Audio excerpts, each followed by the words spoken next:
gonna wait for some people to see the message or come in, whatever. Let me know if my voice is too quiet or too loud, or let me know the sound balancer.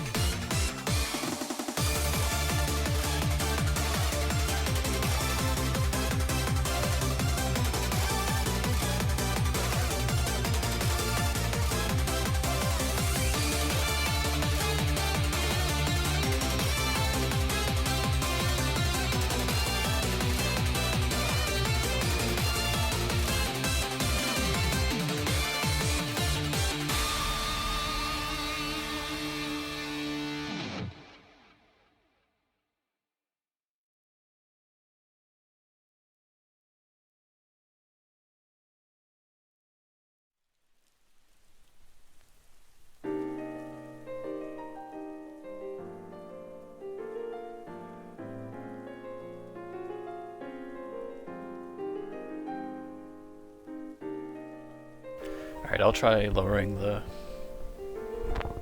desktop audio a bit. I listened back to my previous analysis a bit and I sounded really loud. I don't know, maybe that's what people wanted to hear, was my voice louder, but it sounded to me extra loud, so I'll try and keep it in mind.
Alright, so I uploaded I upgraded the bitrate on my stream, so hopefully it will be slightly less. It's not like super high, but hopefully it's slightly better than it was last time. So let me know if it like starts to really drop frames or something.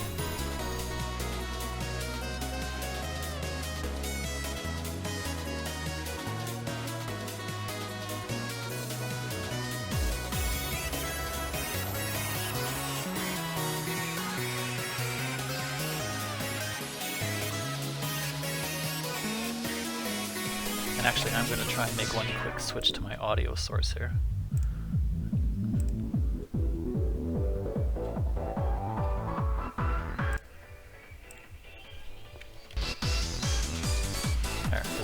There, can you guys still hear the music? It looks like you can.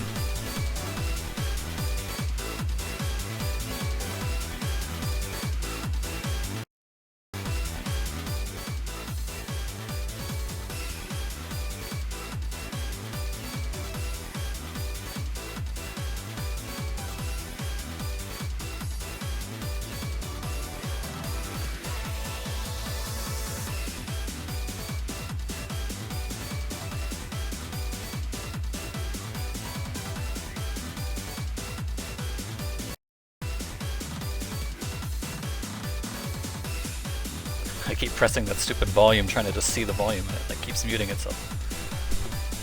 Alright.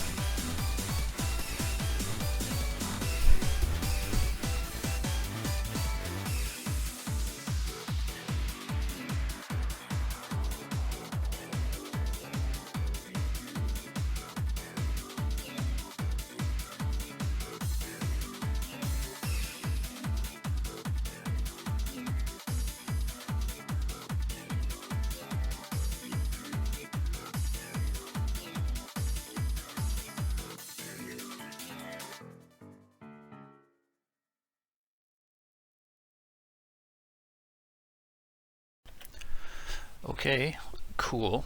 So, to everybody who's awake this late, thanks for stopping by. I know it's kind of late.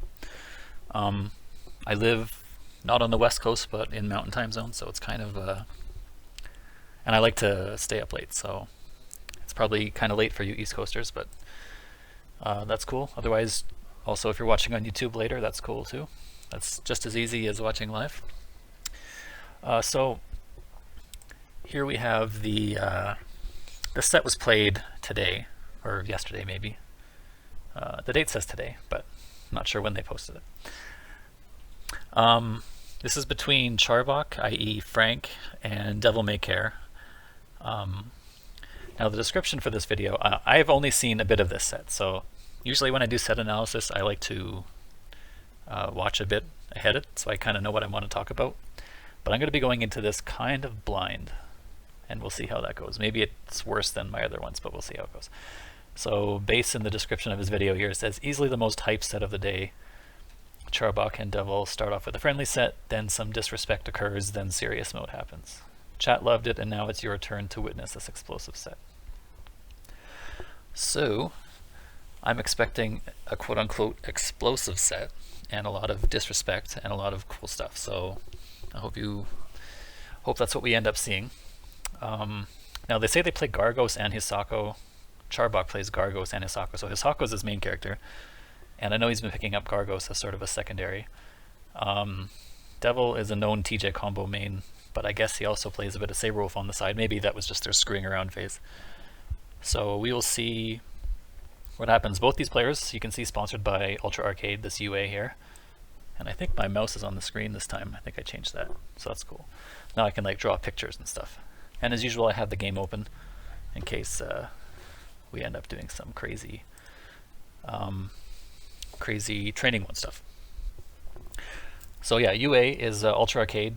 Brandon Alexander runs this arcade in Texas, and he's the main organizer behind the KI World Cup. 2 years strong now, and he likes to sponsor KI players and generally support the scene, so thumbs up to him.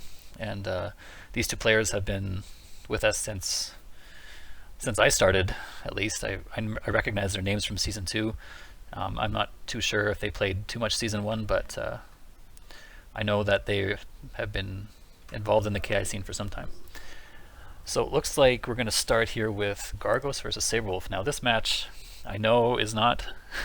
most Sabrewulf fans are not a fan of this match.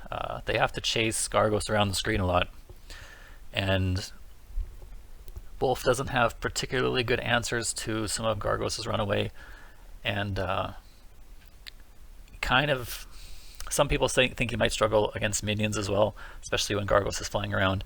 I think Sabrewulf probably loses this fight, but I don't think it's like the worst fight in the game or anything like that. I think Sabrewulf actually probably has some advantages that some characters don't have. Like, for example, he has a side switch linker, so he can get behind Gargos to protect himself from minion combos. In fact, I think you should probably use it quite often.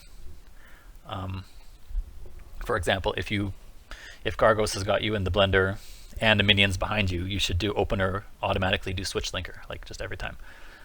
He might get broken sometimes, but that's fine. In general, you should try to use this to your advantage if you can. I also think Sabrewulf, well, I know that Sabrewulf greatly outdamages Gargos, so he needs fewer openings to get in. So it's just a matter of sort of biding your time, I think. Trying to handle the zoning as best you can, walk forward and block. Maybe do some run slide stuff to get over, sort of like what Tusk does to get through Gargos. The punch zoning, you can sort of run slide to make the punch whiff. Of course, if he doesn't punch, then you're going to get whiff punished. But I mean, you take these small risks here and there, and eventually you get in and you get a big combo, and you can sort of keep the match even that way. I think that's the main strategy for Wolf, and Gargos should be trying to punish Wolf's poor, relatively poor horizontal zoning, although it's better in Season 3 than it's ever been. So a faster run and a dive kick helps him sort of mitigate some of these things, but Gargos has answers too, so it's sort of this give and take. Gargos in this patch is, I think, I don't want to say, well, let me think how I want to say this. I think Gargos is quite a bit weaker than last patch, like, for sure. His changes that they made in the last patch were, I think, quite substantial to his game plan.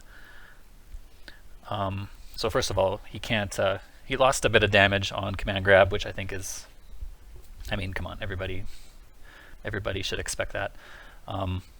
It's because if he wants to dodge the combo system with every time he hits you, then he has to at least pay the price for losing damage.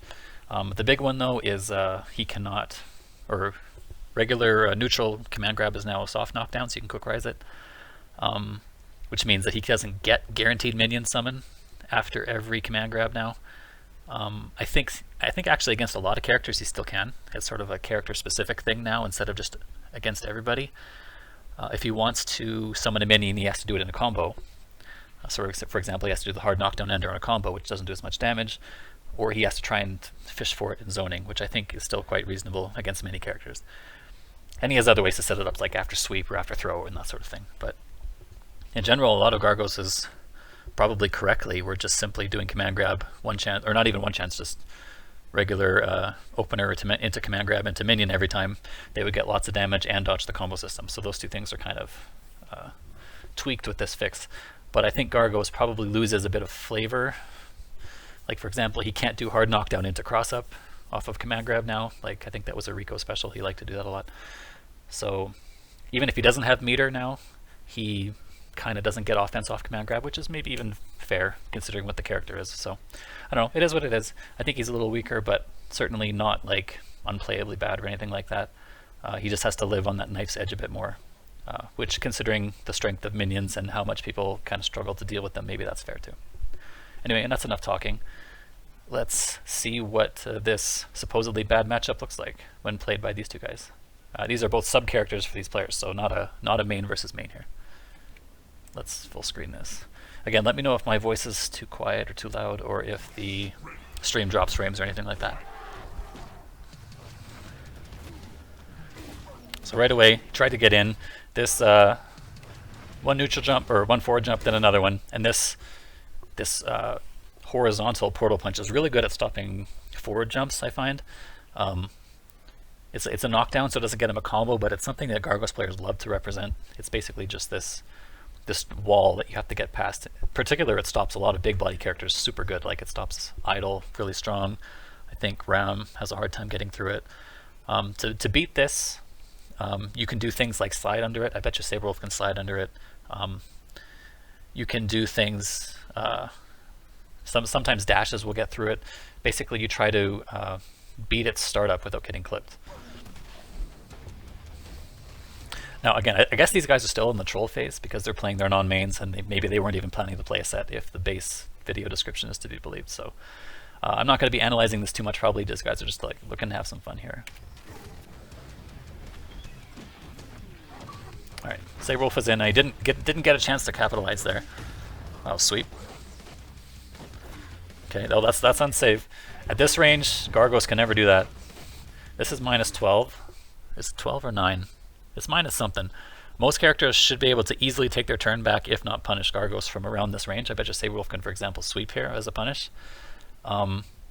Certainly if he has Shadow, which he doesn't here, it's a little early for that, but Shadow, pretty much anything will always punish this from anywhere closer than mid-screen.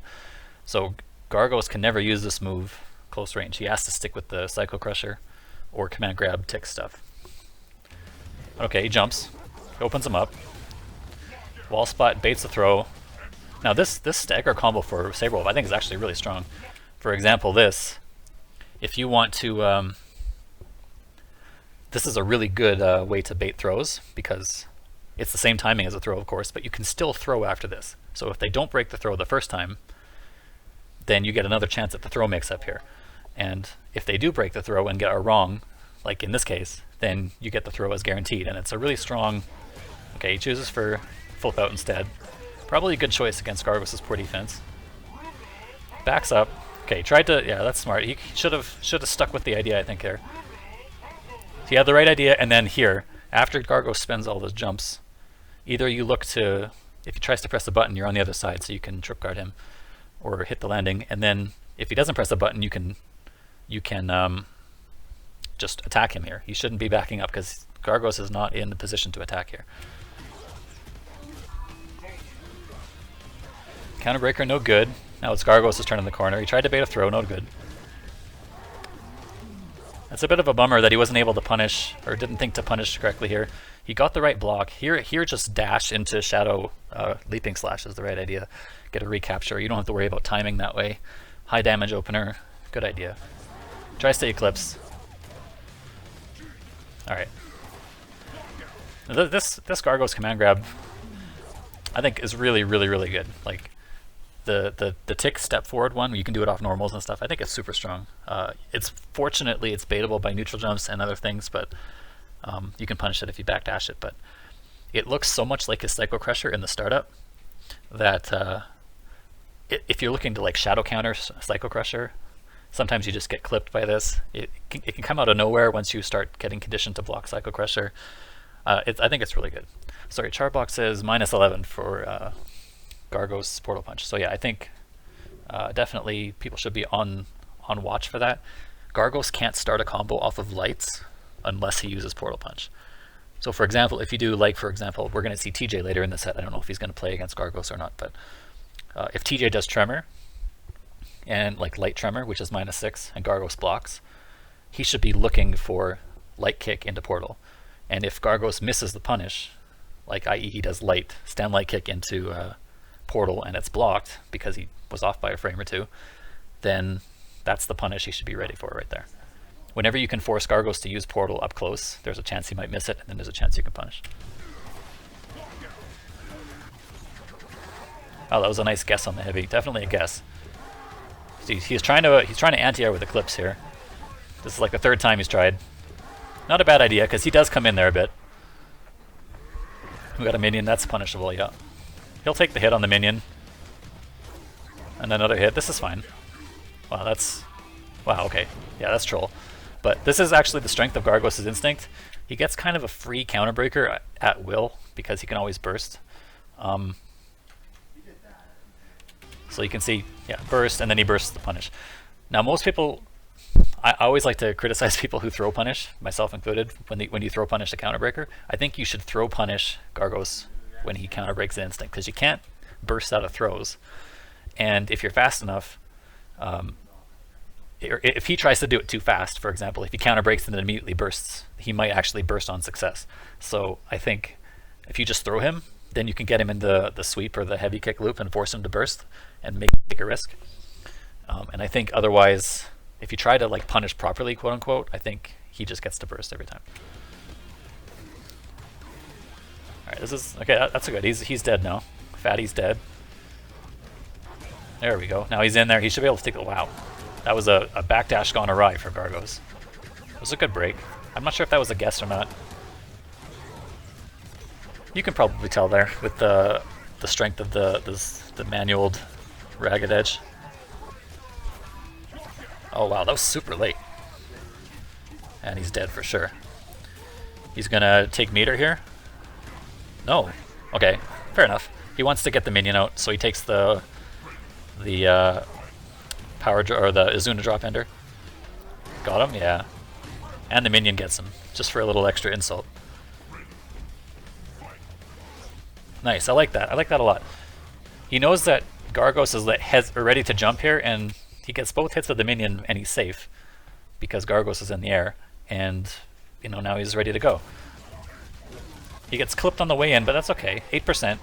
Whenever you break something, you should always look at how much damage you actually took, because, or when you get combo broken, you should look at that number, because people are always like, "Man, I got broken. How stupid!" Or like, when you break, you don't really think about how much damage you actually took, because you constantly get clipped, and you're like, "Oh, this is frustrating." But if you look at the damage number every time, you can actually think like,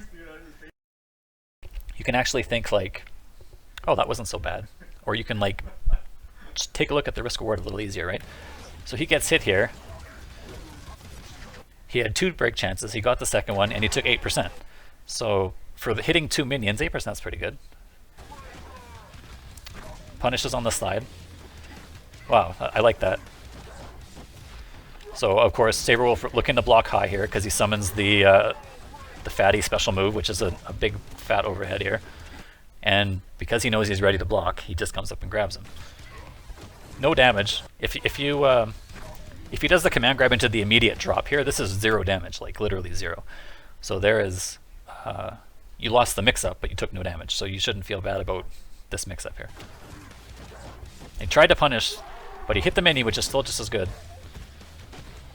Definitely strong, fierce is unsafe there, the target combo from Sabrewulf. Not a big punish, but there's the tick grab again. Jab, jab into power drop. Now he gets to summon, he didn't quick rise. He could have punished for sure if he quick rose. 2 medium, and he grabbed him again, yeah.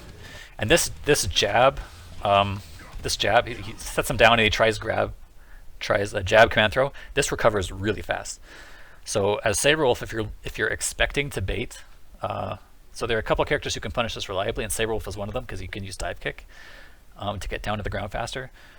Like Hisako and Spinal and some other characters can punish this every time just by doing dive kick or on Ryozan or something that immediately hits below them, you know? So that's something you should keep in mind as a Sabrewulf player. If you're jumping with the expectation of a grab reset here, you should always do this particular normal in the air. So you can see he lands and blocks, gets the minion. He's still not out of this. He has 1.5 bars. Well, now only half. Now it's looking a little rough. He's looking to play patiently here. Alright, he has a big chance. Gets behind him, which I like. Wow, the minion got over him. Wow, did he combo that?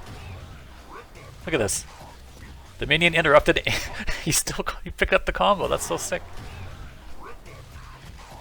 The minion dunked him on the head and he still got him. But dropped the manual afterwards. He was probably super confused by what happened. Oh, the minion cannot hit him there, yeah. So if the minion see the minion attack there, the minion attacked and missed. This is a smart use of, well, either he should have either used that or leaping slash to get through, because leaping slash is projectile invincible. But this is cool too because it makes him miss. So he misses. So the minion has attacked facing the right. Okay. So the minion cannot attack again until he turns around. That's how the minion is programmed. He only attacks in one direction. He cannot attack multiple times in the same direction. So if the minion's missed, he's basically out of this. He will not be able to attack again until he passes through Sabrewulf and attacks on the other side. So this minion cannot attack, see? He's just walking, looking, and then he turned around and immediately attacked, and he got hit by the flip out. Dead? Yeah, that's a tough guess. That's a straight 1 and 3. Wow, full ultra. Letting him know how he really feels.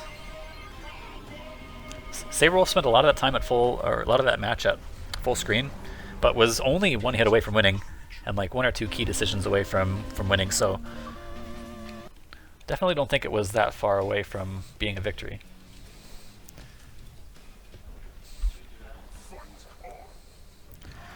Sea Dragon said, reminds me of when people dodge hidden missiles in a combo. Yeah, same idea. Hidden missiles being the Marvel assist, where you try to basically move yourself out of range by pushing yourself forward. Do sort of a suboptimal combo just so you can get out of range of the assist coming to get you.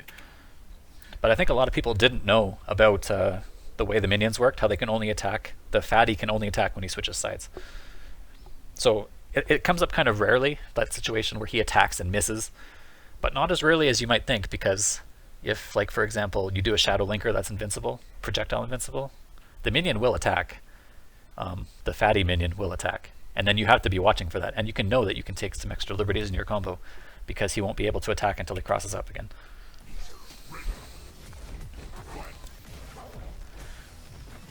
So again, he gets started. I think here's an example of a spot where I think Sabrewulf players should be thinking about this matchup here. So Gargos is full screen and he's going to land a do portal. and he jumps with the expectation of low portal, right? The light portal, the one below his feet. It's not a low hit, but the light version. And he does the medium version, and he just jumps and lands on top of it. Now, if he does jump dive kick there instead, either he lands in time to block that portal, or he clears it because he gets too far horizontally forward. And you'll of course dodge the light version either way. And if he does something else like jump, you might be able to anti-air him because you land in time. So I think Sabrewulf players should be looking to move forward by dive kicking a lot. Not necessarily every time, because you want to throw your timing off. The Gargos player shouldn't be able to easily sort of tell where Sabrewulf's going to be. But the dive kick actually really helps that that unpredictability in your movement. And when you're trying to zone a player, unpredictability is like the worst possible thing. Like ask a Dawson player for how you anti-air Nikali in Street Fighter 5, where he jumps and he does dive kick sometimes, and jumps and does jump fierce some other times, right? Like the Sabrewulf or the Dawson player's like trying to press a little strong or like slide, and he just gets hit no matter what he does, right? Just keeps getting hit because Nikali is just trying to be slippery, unpredictable, right? It doesn't matter that Nikali gets hit sometimes. All you really want to do is be slippery enough to get not hit sometimes. I don't even know if that sentence made sense. Okay, moving on. All right. Nice break on the medium. Now, again, most people know, see how this is in front of Sabrewulf's body right here? Does that work, the mouse? Yeah. Here we go. This is always medium. Light comes from the ground like this, and heavy comes diagonally from the top like this. The linker always comes on top of the head, straight up and down. I think the linker is kind of hard to break. You should probably just ignore the linker and just break auto doubles if you can. I think medium and heavy are just as reactable as normal auto doubles. You just stare at this part of the screen, like right around your head here like this, and you just break one or the other based on what you see. And you can let lights go, whatever, it's fine. But I think this is a kind of hard combo to break until you practice it, but after that it's not so bad. Fatty can only attack from behind or once per side. No, it's only once per side. So if he attacks, he has to walk past you and switch sides before he can attack again. So in that one situation I was talking about how he attacked and missed, that was his attack for that side. He cannot just walk back up to you and attack again. He has to walk through you to the other side and then turn around and hit you. So you can take advantage of that by continuing to push Gargos to the corner in your combo, and then make Fatty walk like extra far, so you get extra long time in your combo, for example, right? And you don't have to panic and end your combo early just because you see Fatty behind you. But that's only if he's already attacked on that side. And you won't always be able to keep track of that. But if you do notice it happening, then you can. There we go, dash, okay. So he blocked and then dashed in, got swept. That's fine, whatever. Now Gargos dashes in because he's kind of thinking he's close to the corner. He's like, I got to get out of this corner. Maybe I can take my advantage. But by him dashing in, Sabrewulf is like, great. You did my work for me. Now you're up close. This is fantastic. This is just where I wanted to be. Gets the hit. Nice break. Medium auto double broken. All right. He used the dive kick there, but this is a good anti-air from Charbok. That's a really strong anti-air, the medium psycho pressure. Wow, another counter break. These guys are making some pretty good reads here. Damage ender. No meter though. Yeah, see there's the slide, right under the medium. Right under the medium portal. Yoink, right? It's okay. He had a chance to get a hit there. He got thrown out of his meaty, or out of his, scramble, but it's okay.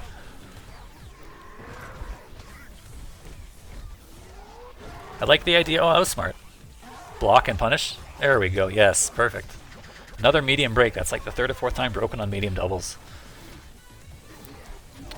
But see, look at how, don't want to say easily, but I like that exchange. That's cool. Watch how Sabrewulf can get past the zoning here. He tries to run into thing. He gets counter hit by the minion, but he dodged the portal, right? And if you're looking as ways to dodge the portal from Sabrewulf besides blocking and walking, neutral jump dive kick, forward jump dive kick, heavy slide or heavy run into slide, and heavy run into upper are like, it's a mix that you can use, right? You're not just stuck in place forever, neutral jumping and getting hit by heavy portal or whatever, there are things you can do. Alright, takes the minion hit, which I think is smart, and another good anti-air from Charbok. Tries again. Now that lockout looked like a throw tech to me. Yeah, I'm sure that's a throw tech. There's the hard knockdown. Launches heavy minion, block high. Wow, he just got clipped. This portal is not a low. He just got hit for some reason. Alright. This is kind of tough. Well, that was good. The minion got him, but that's just as fine, yeah. Keep it going. Nice block. And only the throw punish, but that's okay. That's only -6 now. Run overhead from Sabrewulf. So you have to punish with either throw or a light kick, or if you're lucky enough to have a 6-frame medium, which I don't think Gargos is. So throw is probably Gargos' best punish, actually, because stand light kick into portal is only like 3 or 4%. He gets 8% here, it says, off the throw. So 8% plus hard knockdown plus positioning is probably better than Gargos doing the stand light kick as a punish. There you go. Punish the minion. Wow, another one. Alright. Finishes in style with the Shadow Azuna drop. I think that's my favorite Shadow move in the game.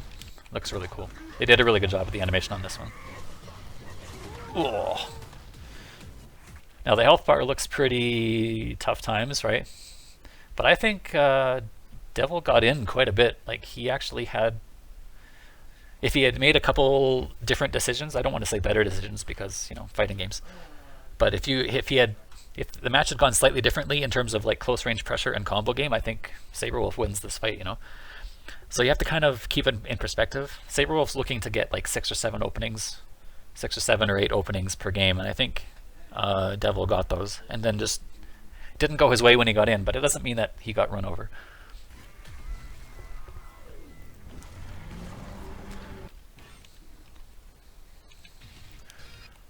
Alright, moving ahead.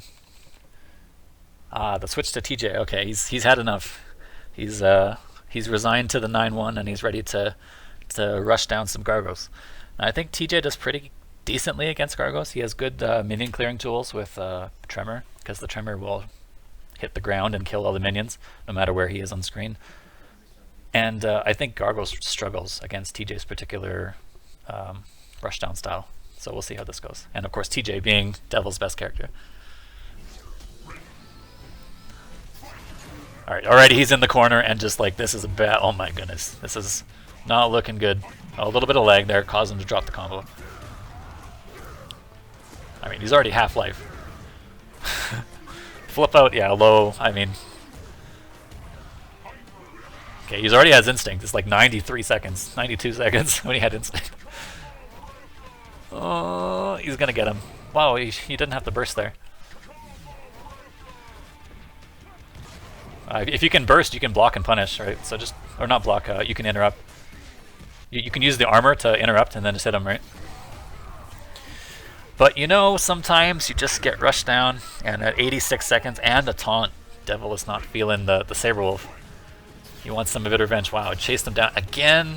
Caught him trying to jump, and he has an instinct again. He's got 2 instincts, and it's 85 seconds on the clock. 84. What the heck? Alright. Guess broke mediums. And now just fierce over and over again. Oh wow, he baited it. Is done. Unbreakable, unbreakable, unbreakable. That was the one break chance. So this is a glitch in this patch. It was sort of known at the KI World Cup, or came to light just before the Cup. I think TJ players may have known about this for a while. This Shadow knee, this one right here, this counts as, the way I had it explained to me, this counts as a follow-up to the move before it because of some flag in the KIA combo engine.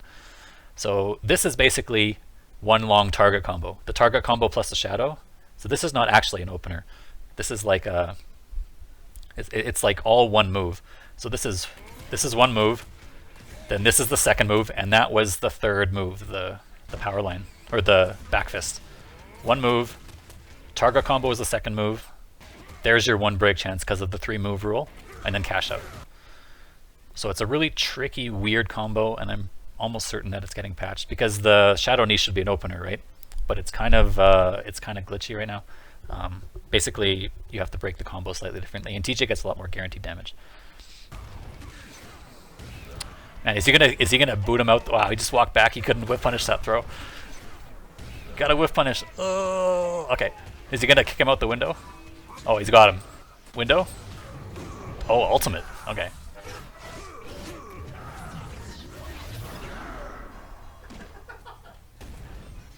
Okay. You know, guys, I don't. If you're gonna do a boxing character's ultimate, like, there's a lot of inspiration out there. There's like Dempsey Roll from Hajime no Ippo and stuff like that. You know, I know what they're going for there, like some sort of 1-2-3 KO punch, but I don't know. It lacks a bit of impact, you know. I would have loved to see some sound effects bring that out. The guy just punched you to death, you know. Like let's hear the jaw cracking or something. Not like this. I don't even know what sound effect that was.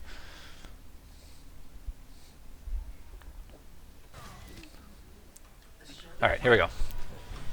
Match 4. Tried to anti-air. Wow, got him. And he's in the corner again. In under 2 seconds. Flip out? Okay. That was not meaty. Wow, alright. Let us know how you really feel. Wow, okay. Heavy linker broken on reaction. Just power line, and again he catches them jumping. This is the same time this has happened, or happened in the last match too. One power line, another one. Caught him jumping. That's like 40%. Watch his health. I'm gonna put my mouse over where his health is right now. Oh, look at that. Don't make mistakes. This is a fighting game. All right, all the way down here. All right. And again, yeah. Oh, it blows up the combo. Could have killed him. Blow, uppercut. Or either uppercut or roll here. This is like 55 frame reversal. And every character should be like, as soon as Gargos has instinct, you should just be like, okay, he's going to do it. Or you should have like your mind prepared for this reversal. And every character has actually some pretty easy ways out of it. You just have to lab them up. You can jump back, for example, and it will track where you were when he jumped, or when he did the reversal. So if you jump back with the right timing, he'll just land. He'll land where you were over here, and you'll be over here, and he's just a free whip punish. TJ doesn't even need to do that. He has a great uppercut, which works for that. But a better answer is roll, and it's an easy reaction because you can make the thing just whiff where you were. So just stand there and roll. But instead he blocks. Okay, you're kind of stuck here with Gargos. Okay, yeah, there's the free counter breaker again. I want to say quote unquote free. Wow, what happened there? Well, he backdashed and then taunted? Was he going to wait for that to whiff and then cancel the taunt into a poke? And he just gets hit. Well, that was cool. Stand fierce into jab. Oh, it's a counter hit. That's probably why. Okay. Man, Charbok, did you really backdash and then taunt? And then, yeah, I love this. Man, I hope they never fix this. I love that so much. Both him and Riptor can do it. Man, it's so good. Cross up, and that might have been a throw break. And now this is pain. Wall splat, throw, overhead, okay. He's got him. He goes for the air command grab. I don't know if I like that. When you see right here that TJ attacked in the air, you get a free trip guard because he's gonna hit the armor and there's nothing he can do about it. So you wind up with your big fierce, you know. You do fierce into Psycho Crusher here as your punish, I think.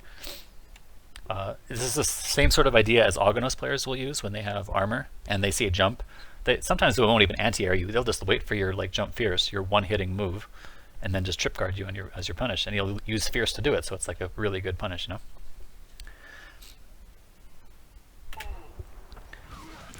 But okay, command grab for no damage. A little bit of lag here. Okay, got him. Wow. He pressed the wrong button because he was not sure about the armor. That's okay. It happens.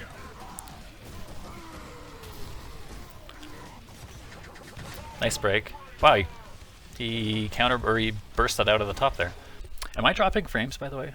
It says I'm dropping like 1% of frames. Is the stream laggy?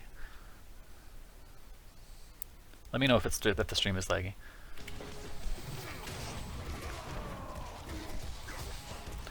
Fierce.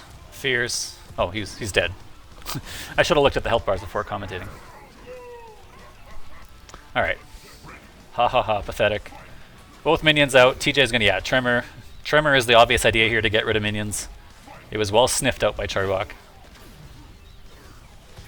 I think Devil can just block and just sort of chill for a bit here. It's okay. It's alright. Everything's cool. Don't worry. Okay, he gets grabbed. Okay, get him. Yeah, go through the minions. I like it. Turn around. Oh, I tried the medium counterbreaker. Well punished by Charbok. Didn't use Fierce, but medium, it's not quite as good as Fierce, but better than a throw. So I like that. I'm going to start calling out every good counterbreaker punish. How's that? Every time you do a good counterbreaker punish and I'm analyzing your set, I'm going to give you a big thumbs up. All right? So good. That's thumbs up number 1. You can't see it, but I'm giving you a big thumbs up, Charbok.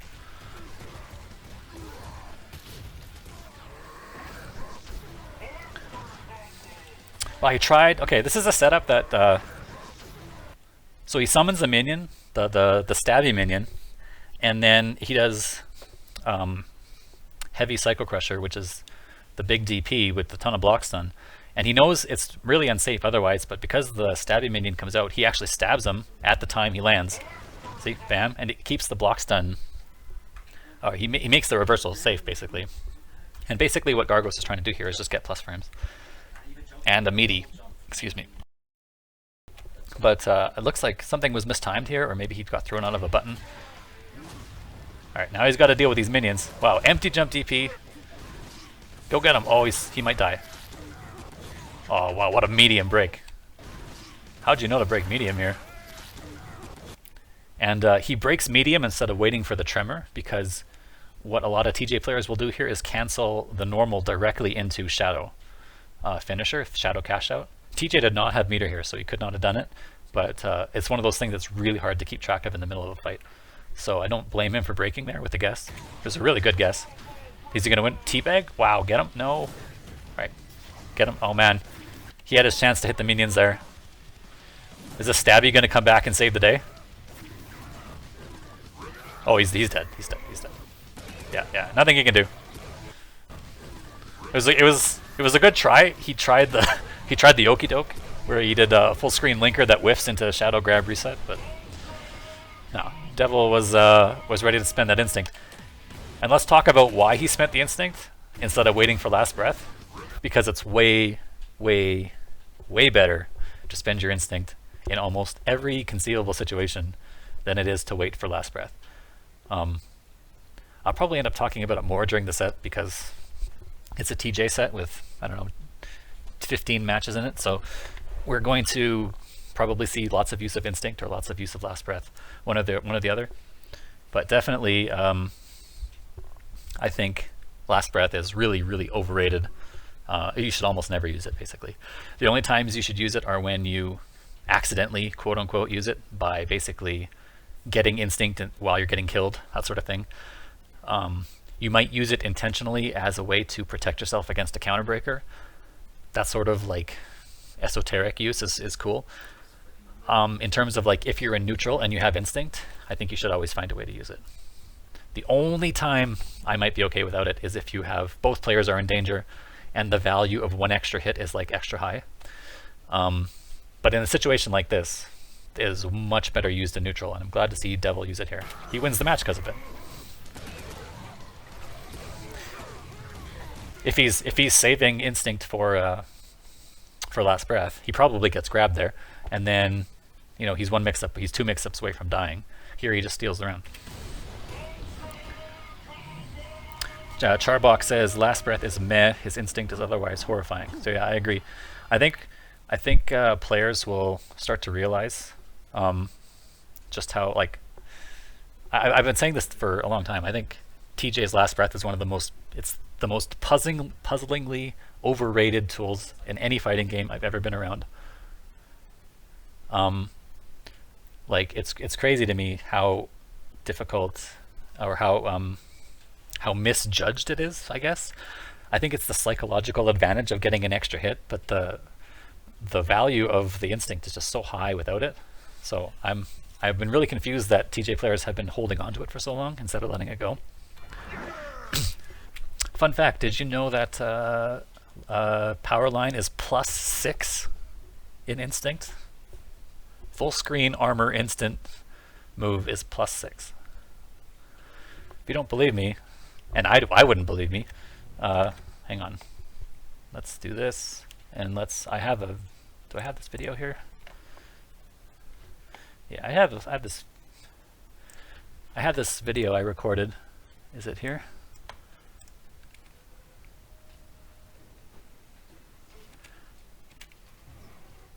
Sorry, hang on a sec. No, it's not this one. Must be this one.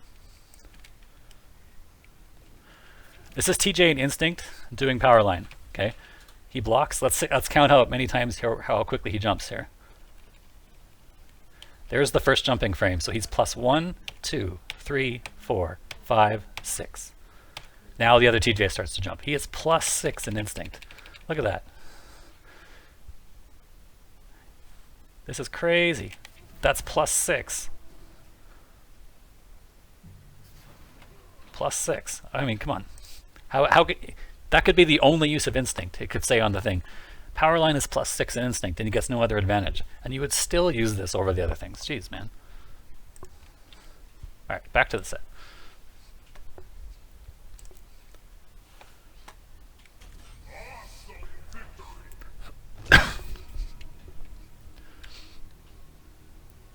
If only more TJs utilize his Instinct to full capacity, because Jago Blake agrees. Yeah, I mean, it's crazy. Charbok says, I've been telling people that it's at least +5 since TJ come out, and people are like, nah, I don't know, it's +6. There you go. There's the evidence. All right, next match.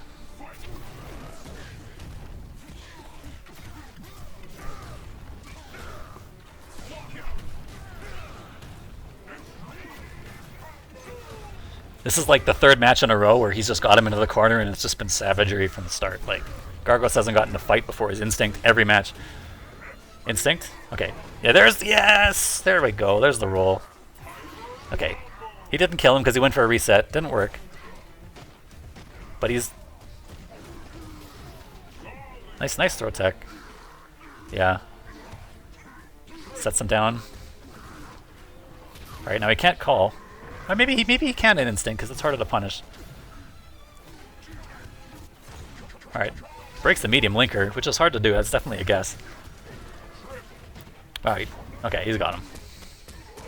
And he hits the minion, kills the minion. Man, he doesn't do the body sway. I would do that every time if I played this character. Alright, nice pop. Definitely you want to pop as soon as you can here. At the start of the round, you want to pop so that you don't waste this extra health. Basically, if you can pop and do as much damage as you can before your Instinct drains, then you can use this extra health to rebuild your Instinct, right? So you want to try and use your Instinct as soon as you can, as within reason, so that you don't waste this extra health.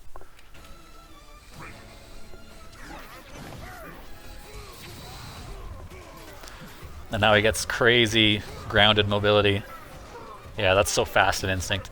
And again, 3, 4, and then he goes low as a reset because he gets hit by 3 overheads, 2, 3, then he stands up. Or maybe that was a combo extension. I don't know, it's so fast, you can't even tell with this character. Nice break on the heavy. Wow, full screen Tremor. Okay, so Tremor is not any more safe in Instinct. His Instinct is over here, but just to let you know, Tremor is actually not safer in Instinct. It's still -6 for light and -8 and -10 because he's in the air. Instinct only buffs TJ's grounded mobility. It doesn't make his jumps faster, and it doesn't make his tremors faster because his tremors are in the air. And he doesn't get extra recovery because he's in the air when the move hits. So you can still use Tremor as part of your mix-up, but if you block a Tremor against an Instinct TJ, you can still punish him. And you don't have to do it any faster because the Tremor is still the same speed. Okay, but he gets him. He's going to throw him. Okay. Oh, yeah, even better. One chance into wall splat, and because he has enough KV, he can do one normal hit into Ultra. Well, that was quick.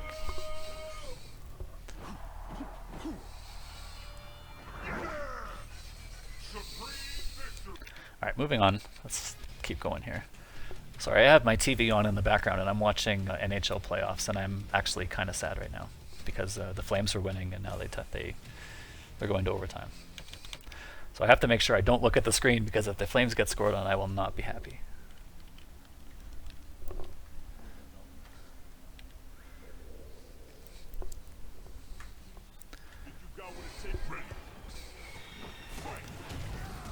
And again, this is the 4th match. He's in the corner in 98 seconds. He's lost 40% of his life. Safe. Actually, that's plus. If he does the close version, which actually that might have been the far version, but if he does the close version there, jabs or medium fierce into backstep is +4. That's crazy. What kind of number is +4 for that type of mix-up? Yeah, he gets counter hit. Reset. Resets him out of the corner. Medium not broken. Okay, try the break. Another good punish from Charbok. That's 2 thumbs up. That's a +3. This is Gargos' best button by far. You're kind of stuck there. You can either shadow counter it or backdash, but it's +3 on block, and it counter hits into itself, so it's kind of like you just kind of press it. And you have to be ready, because if he ever cancels into Psycho Crusher like this, you can shadow counter the Psycho Crusher. But if he cancels into Tick Grab, then your shadow counter whiffs and you lost a meter, and it's So if you have really good reactions, then it's not the end of the world to block that, but otherwise it's kind of frustrating.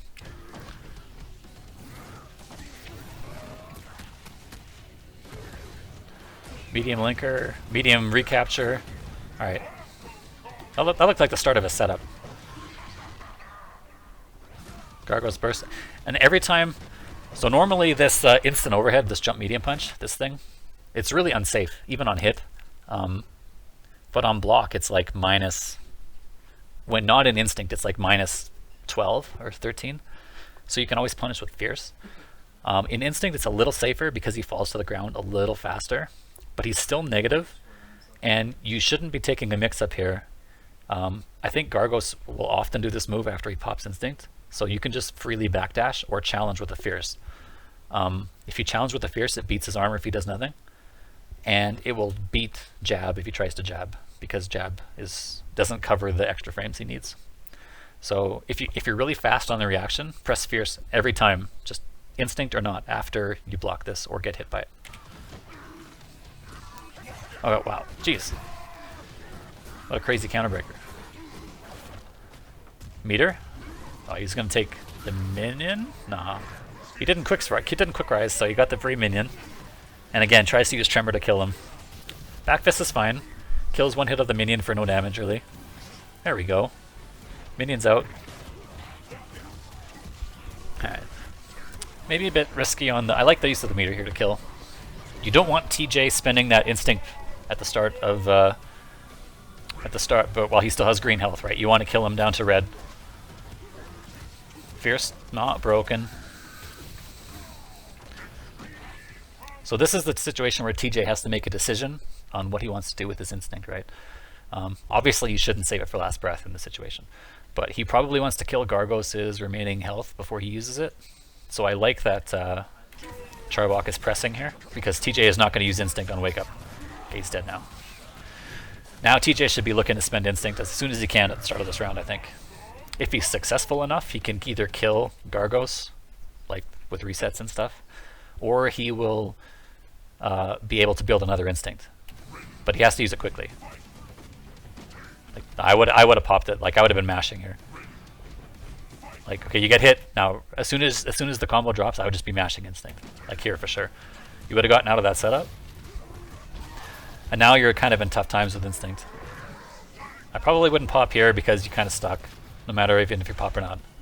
Now here's his chance. What's he got? Alright. Reset.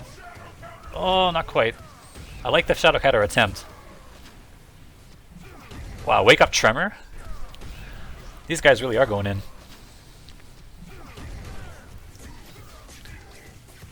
Medium. Okay, medium's broken. That's the exact same barrage combo that Devil did earlier. A medium, light, light, medium, and he breaks the medium this time. Ah, he's dead. Wow, make him think about it. Oh my goodness, he's dead. He's so gonna die here. Instead of doing Ultra, after this. That's Ultra, that's for free. He grabbed him, made him think about his life. He could have pile drived him and killed him, but instead he's like, I'm gonna hit you 3 times. He breaks the 3rd hit, and he's gonna pop Instinct, and he is gonna kill this character. Oh, he wakes up with a Fierce? What are you doing? What could that have possibly been? Man, he's so dead. Yeah, oh my. Wow, what a bait! This is such a smart bait. Kill him. Yes, unbreakable. Again, this is unbreakable. Oh. Wow. He did just... He didn't use Instinct either, and he just... Wow, he made 3 like super clutch reads in a row. That was a really good read. That full screen over it, and then, yeah, that's a panic break. And I love that he caught him on the panic. Yeah, it's unbreakable, Jago, Blake.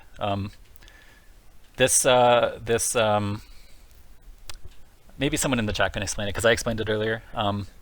But if you do the Shadow Knee as an opener, it counts as the previous move, as an extension to the previous move. So if he does target combo into Shadow Knee, like that, into Shadow Knee, that counts. This doesn't count as an opener yet. It counts as basically an extension of the target combo. So he's still only done 1 move in his combo.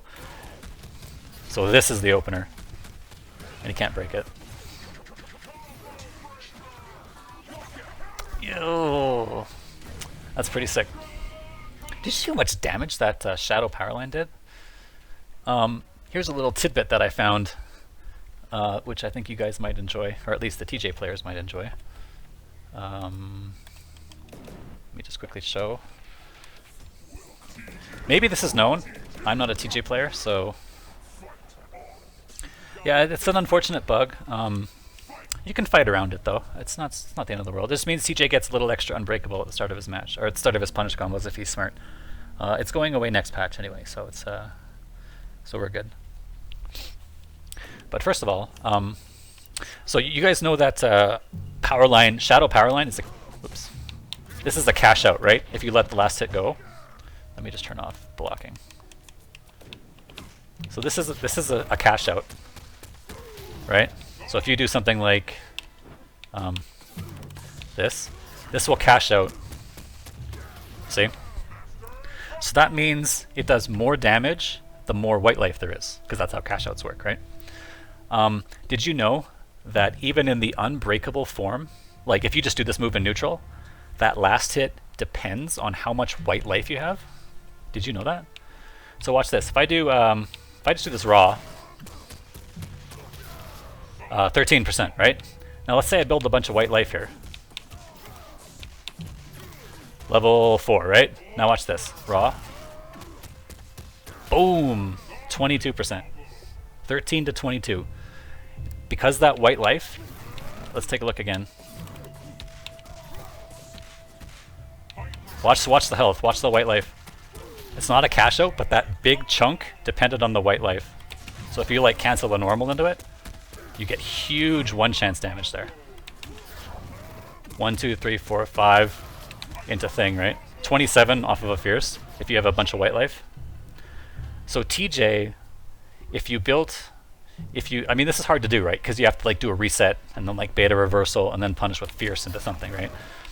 But if you're really ready for it and you like reset them as if they have like level 4 white life and you can confirm into this or something, then you get like just crazy damage.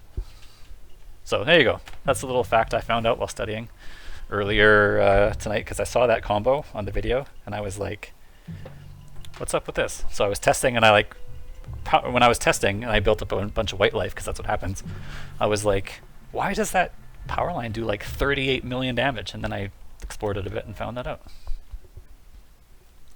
Do it with the unbreakable. All right. Well, I don't know. Let's get some white life back up there again. So you block a DP, right? So you do something, you reset them, and you block a DP, or you whatever. You frame trap them with this. With this. What is this? Into throw is how much? 47. So you could tech the throw. How much is it without? Let's see. If I do this into this, 36. So that's unbreakable. But 2 meters, right? Yeah, it has to have 2 meters. This is the only move that does it.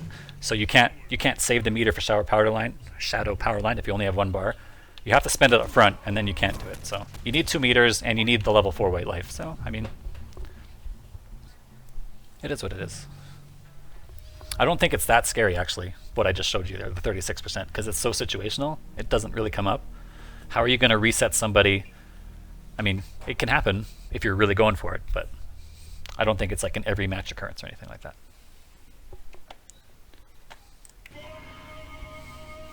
So the reason it came up is because I saw this combo. Right, he has some white life here. So I was like, this combo did a bit of a grip, and I was trying to explore that a bit.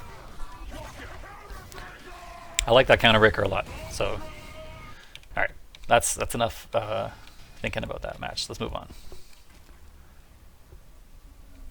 So how many loops can TJ do before it registers as a linker?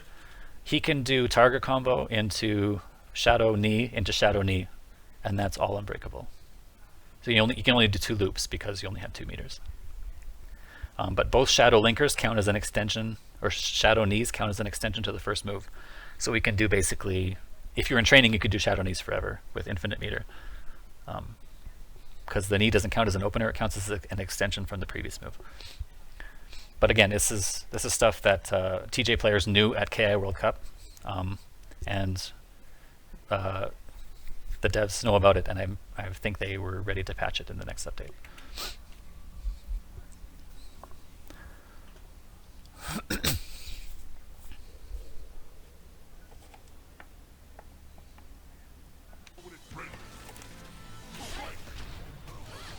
Oh, switch to Hisako. All right. So this is historically a tough match for TJ. Wow, nice recapture. Reset. I tried the tricky juggle. Maybe that doesn't work as well on Hisako as other characters because she's so short.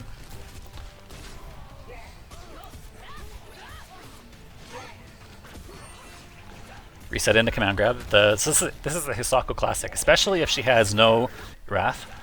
The benefit of getting command grab is free Wrath refill, so you definitely want to watch out for that. I think Hisako players are actually quite good at excuse me a sec. Hisako players are actually quite good at managing their Wrath because obviously they play the character and they're really watching for it. But people who play against Hisako are very clearly less good at that because they don't, Hisako is just 1 match out of 20 that they have to watch out for. So I feel like Hisako players always know how much Wrath they have, but their opponent is very rarely thinking about it, right? And the key to beating this character, I think, is to watch the Wrath, because you get away with a lot of stuff. You'll get away with a lot of things that you shouldn't get away with because your opponent doesn't know that you can't do Wrath cancels or you can't do this or that because you have drained your Wrath, right? So I think the key long-term to beating Hisako will be the fact that you must watch the Wrath. And it's hard because Hisako players have a lot of practice and you probably don't, but maybe playing the character helps with that.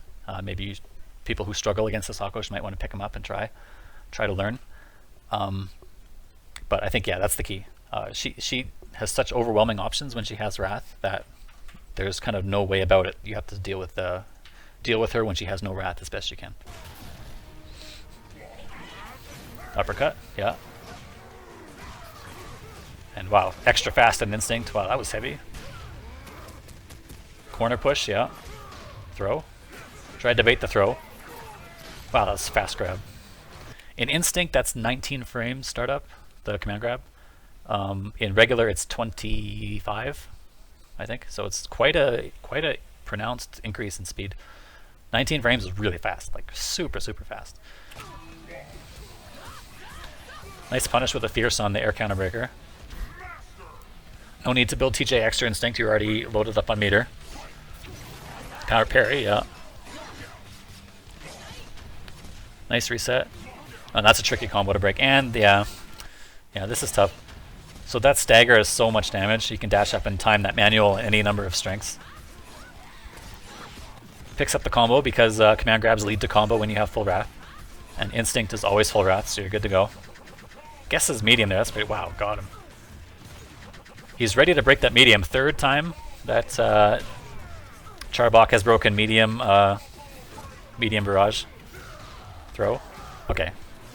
That was one chance all three strengths would have led to a kill, so that's pretty good setup. Overhead throw. That's a lot. That's a grip. Watch this health. The overhead is big and the throw is also big. Those are two first hit bonuses. So we're talking like, I don't know. That's the fierce is probably 8 or 9% and the command grab is 10%, so 20% life. Okay. Hisako has a hard time dealing with that. And he's gonna parry him, and he's gonna get the air parry, so there's extra hits done on this. You can do a bunch of different crazy setups here, like including that. Wow, that was cool. He did like launcher into teleport cancel into reset into command grab. I've never seen that before. That's pretty cool. Medium not broken, and this is death. Danger? Not quite. Wow, it was a good reset. Good awareness by Charbok to know this wasn't in danger. But TJ has a chance here. He has instinct. Got him. And this could be death for Hisako for sure. Not okay, wait, he did break the heavy. Now I like this. He did end up using last breath here. But it's because he landed a hit immediately, and I like to think that this heavy tremor was going to be instant cancelled on block or hit. So I like the thought here, and the fact that you have last breath as a backup in case this doesn't work is cool. So in cases like this, last breath is totally cool to use, because I think his plan was to not use it. And now he's... okay, got him, but... nice interrupt. I think Hisako's get away with this a lot. The overhead and the low Rekka are always interruptible, and we're talking big time interruptible, like with a fierce, there's like, I don't know, 12 to 15 frames of interruptible in there. The heavy is designed to counter hit you, but it's not a mix-up. So, but what it means is that you shouldn't always block Hisako's Rekkas, because even if she stops the Rekka after one, you can always punish her as long as she doesn't do some crazy wrath stuff. So even if she has wrath, which she does here, you can see the screen bar, right? She has wrath and able to cancel into stuff. I think people should be more willing to challenge her Rekkas after one or after two, and I like that he did it here. And he stole control back, and yeah, there's the guess that he needed. And that was truly a one chance. Nice interrupt. So this was the one chance he had to break, because even though the cash out doesn't kill, that hit does kill, and you can't break a manual that kills you because you're already dead by the time the first break window comes.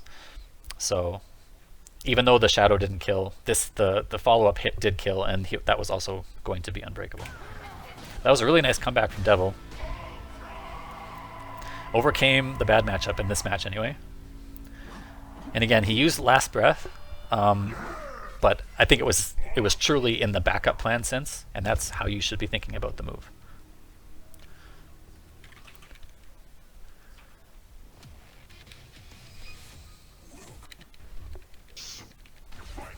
All right, next match.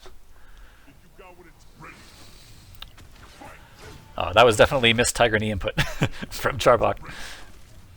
Oh, whoops. All right, he gets punished for it. Maybe big time, actually. 21 corner position and meter, so that's pretty good. Okay, nice counter poke. Medium not broken. Setup.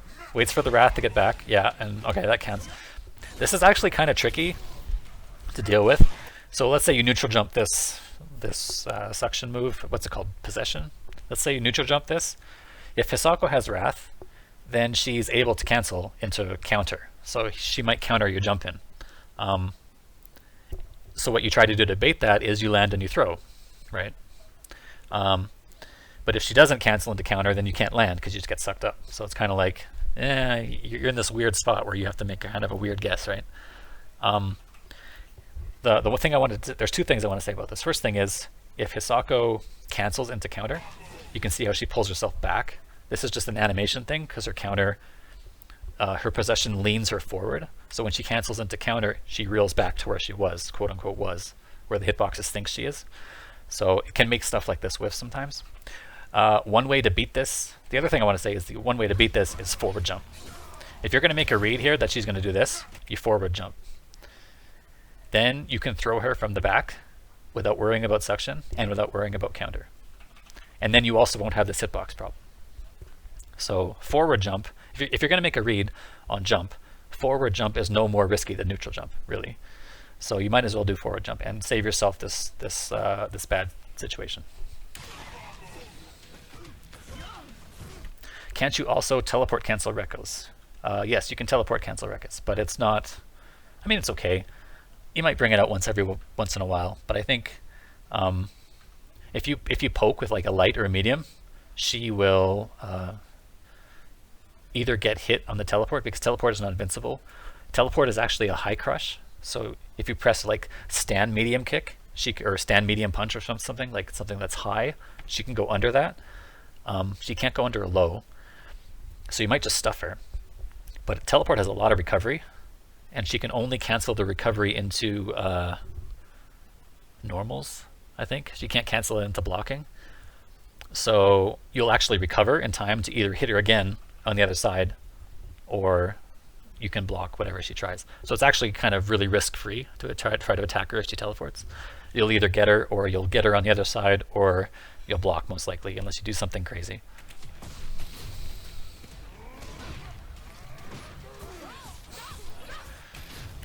Sorry, what happened here?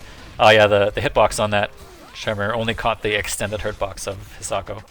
So, punished? Oh, not quite. So here, there are times in the match when you can really stop and watch when Hisako has instinct, or not instinct, wrath. And it's hard because you're kind of watching your own character, you're trying to watch what she's doing all this crazy stuff. But there are times in the match when you can collect yourself and look at her wrath meter quickly. And one of them, for example, is here. You're getting comboed. Combo break. Okay, you can quickly take a look at the wrath meter. She doesn't have wrath, so you're good to go if she does something crazy here. Like if she tries to do normal into Rekka, you know you don't have to worry about anything. You can just DP it.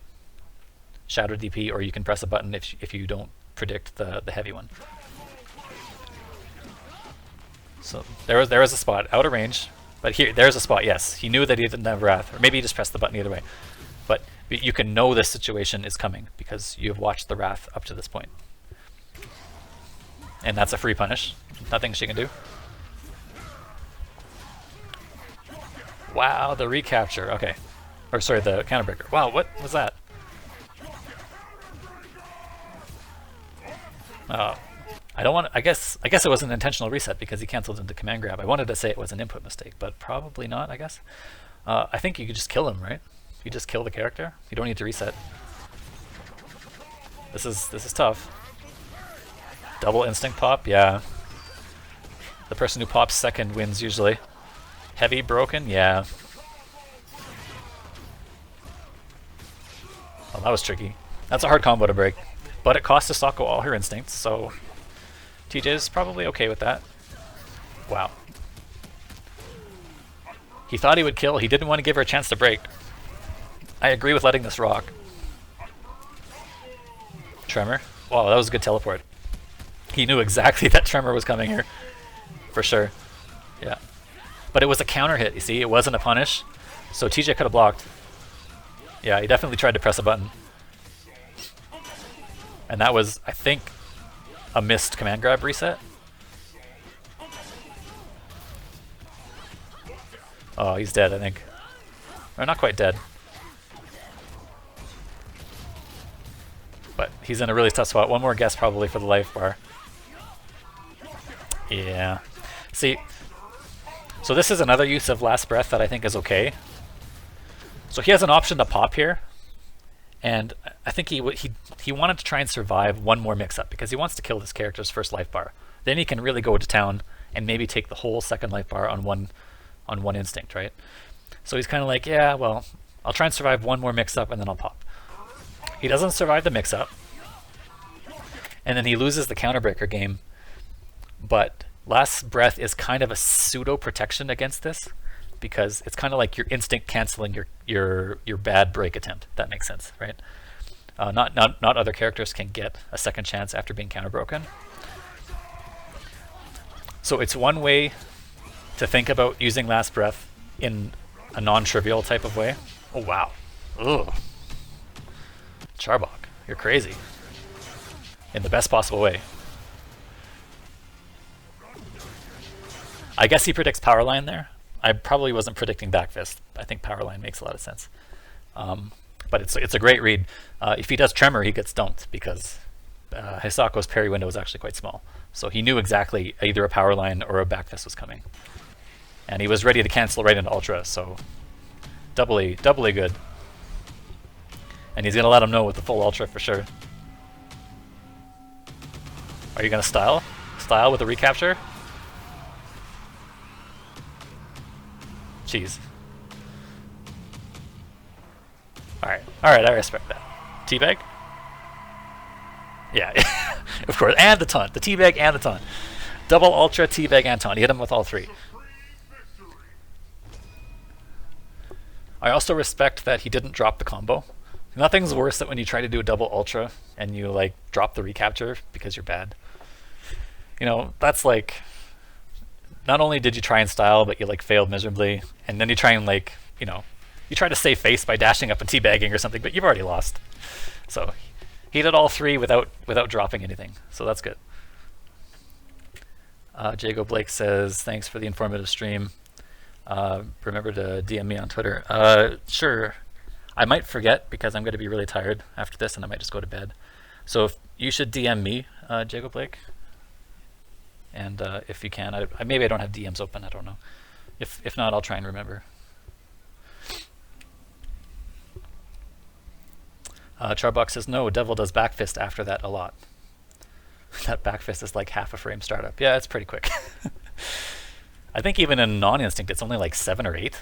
So like in instinct, it's got to be like 5. It's basically a jab. I had like a quarter screen jab.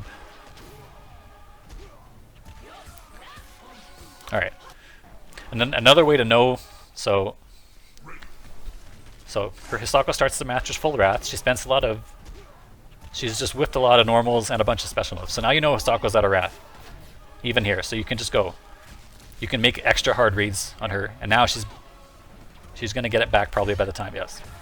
As soon as you see you get yourself getting grabbed, you know immediately, well, okay. He didn't do the wrath regen, but he got him again, so now for sure it's going to be wrath regen, yeah. Instinct pop is good. And cross Tekken combo? strong, special. Okay. Flip out, command grab. 19 frame command grab. Wall spot throw, yes. And look at that. Look at this. TJ, you think TJ's instinct is not worth something? That was one instinct. Hisako had full health, more or less, when he popped it. Like, TJ's instinct is the instinct of comebacks. It's like super good. And if you're using it for Last Breath, you're costing yourself half of this time and therefore roughly half of this comeback potential.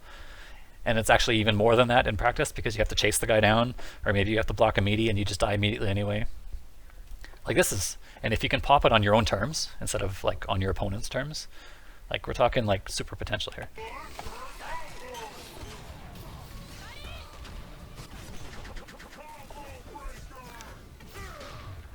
One chance throw not in the combo, but it still does the max damage either way, so might have frame trapped the button or something there. Wow, wake up.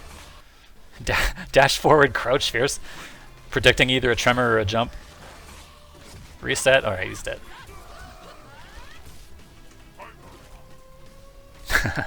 In there for a quick teabag and out of there. Doesn't want to get cornered. Nice anti-air, I like that. Oh, backdash. Yeah, Hisako's in tough here. Wow, a mix. Oh, he broke fierce? After all those mediums and jabs he did last time, he picked fierce here? What a read. Still though, 18%. Remember what I was saying earlier about you're mad your opponent broke your like tricky combo. And you're like, this guy is either a lunatic or like a mind reader. or he like, you know, Gutexed his way back in time and knew what I was going to do. But then you stop and think like, all right, I got 18% from that, and she still has white life, so if I hit her again, she's going to take, you know, a bunch of damage. And we're you know, we're in there. So 18%, pretty good reward. Oh, it was a good whiff punish. Got him. Yeah. Command grab throw, or power line throwable, of course. Or it's armored, but not unthrowable. And that's a setup. Yeah. This setup, neutral jump into that, you have to block.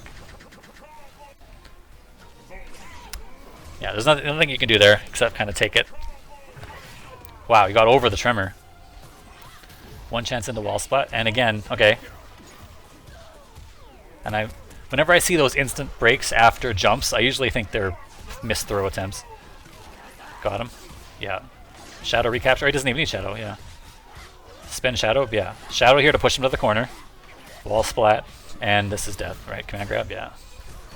Command grab. Ultra. Oh yeah. Last breath.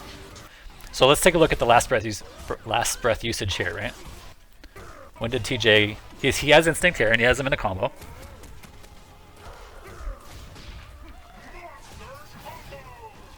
So he jumps and he gets, this is the combo where he dies. So he was kind of on offense already, and he was like, well, maybe I don't need to spend last breath on my current mix-up. Or maybe he was going to land and try some crazy thing. But instead he gets hit, and then loses the break, and then dies. So again, this is like the true backup plan of last breath. You should use it in these situations where you have no choice to use it, basically. Yeah, you can't do that, I don't think. I don't think you can recover in time to beat the 4-frame jab of TJ there. Last breath comes through, and here's the counter double ultra. TJ's is really long too, so it's like, don't drop it, don't drop it, don't drop it. Is he gonna drop it? He's gonna drop it. Okay. No double ultra. Yes. Do the shimmy. I love that so much.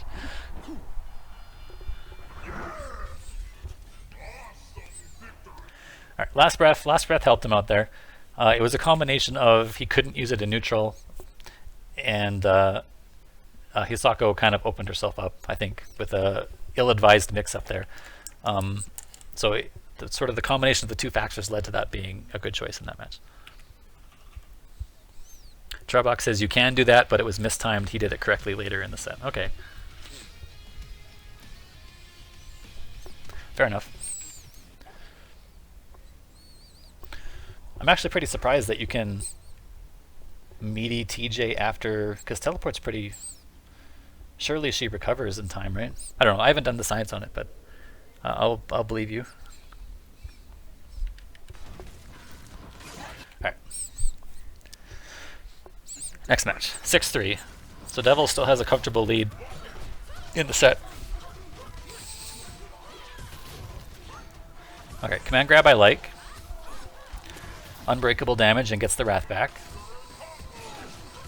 And in these situations, right, these are the ones where you know that, okay, you're going to have to deal with a tough mix-up here. But also, if you block the mix-up or avoid it, you have to watch out for Wrath punishes, right? So you, in your head, you always know after these situations that you're kind of stuck in it. You don't have to always challenge Prabha. That was a medium break on a guess for sure, and power line immediately. This is a damaging combo, 31% just because of the high first hit bonus of power line. So nothing matters more in KI than the first hit, right? As far as combo damage goes. Like, that's a huge first hit. You can do the same combo, and if you start with a jab versus start with a fierce, you're giving up like, I don't know, 6 or 7 or 8 free percent, right? So even just the first hit can be a difference between, if you use normals, 8%. If you use non-damaging special moves, like we're talking 10 to 12%. So This combo does a ton of does a grip because of the first hit bonus. And when you think about playing KI and you think about what normals you should be pressing and how you should be punishing, and if you think like when I should counter break and when I shouldn't, this should all come into play. This how much damage have I already taken from the first hit? So he's okay with the break there because 31% is a really good reward. And no wrath. So he's free to punish, to go nuts here. Okay, nice shadow counter. Sometimes you have to guess on shadow counters. It's a reasonable defensive option. That was a good reaction on the anti-air. This is anti-air counter, and you have to be ready for it. Got him. Ooh. Maybe a better choice would have been to roll here. It's hard to know. So that's heavy on Ryozan, and that has a massive hitbox. Like, I don't know if you guys have seen the hitbox on this stupid thing. We're talking like, hang on, let me show you the hitbox on this.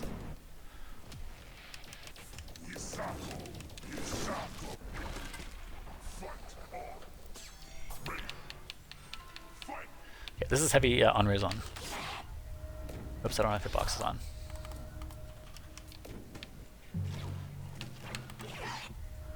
It's hard to pause. Okay, you guys see that hitbox? It's like from top to bottom of the screen and this little extra jut here for the sword when it comes out. But this is like, I don't know if you can mess with this move. This is a toughie. But it does have special move priority, air special move priority, so you can beat it with grounded special moves if you don't get hit on your green box. So like high crush moves can beat this. Which is fine. Invincible moves like DPs will beat this. But for example, I think TJ's uppercut has a hard time because the green box is still pretty close to his red box, and this will just hit the green box first, and the trade won't matter. Okay. But this does not have a ton of active frames. In fact, you can see how hard it is for me to pause this. Oops, let's back up so it doesn't hit. That's not a lot of active frames, right? So that means, I don't know, maybe it's like 5 or something. So that means TJ could roll under it, and then you could whiff punish the landing, right? So I think roll for TJ is a better choice there than trying to contest that button. Charbok says it's fine. The hitbox is fine. Other people are saying, what kind of nonsense is that? I think it's fine. It's just a move. There's answers to it. Every character can beat it. If she hits high on your head, she's actually negative when she lands. So, you know, she doesn't have amazing light buttons. She has a fast command grab, but I mean, you're going to do a negative move and then command grab. I mean, sometimes it'll work, but it's not a particularly amazing long-term strategy, right? But certainly, I mean, it's just a move. Killer Instinct has a lot of good moves. This is a game full of good moves. Okay, I think you guys, maybe if you played other games like Street Fighter 4 or 5 rather, doesn't have a lot of good moves. And in fact, the characters that do have good moves, like for example Balrog and Urian with like EX Tackle and stuff, these moves stand out just because of how much better they are than all the other moves in the game. Does that make sense? Like, the moves themselves are actually, I mean, they're good, but they're only good in the context of the game. If you transplant those moves into other games, they're just like normal moves. So this move looks amazing on paper, like you can write down its properties like hitbox and blah blah blah, but in the context of the game and in the context of what other people have, it's just a pretty good move, and there's answers, right? So don't worry too much about it. Nice delay. If it does hit though, if it staggers you and it hits you, she has like, I don't know, 30 frames or whatever where she can pick a manual timing, so you basically have to guess big time. Alright, command grab to reset the wrath, lets it go, yeah. But she gets a less strong mix-up because she has to wait there. Yeah. Medium break, maybe reaction break. There's punishment. Punishment not on the landing here. I think she tried to press jab and maybe could have wrath cancelled, but sometimes it's hard to wrath cancel the startup of your normals. Like there's a timing where it doesn't work right away. Medium, yeah, broken. Oh, right out of there. There's a hitbox that stuffs. That stuff's heavy on Rozon. Got him that time though, and here we go.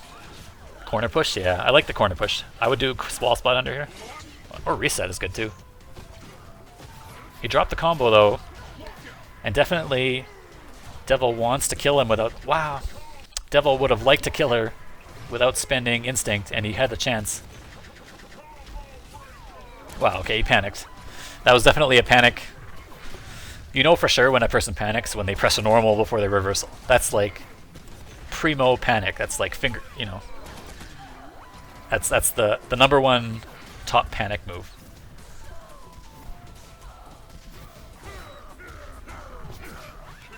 Alright, meter build, so he gets the meter back, which is great. Okay, miss. Target combo, that's plus, and that's really hard to deal with. Heavy, not broken, yeah. Last breath, but this is going to be a real tough task. Is he dead? Yeah, he's dead.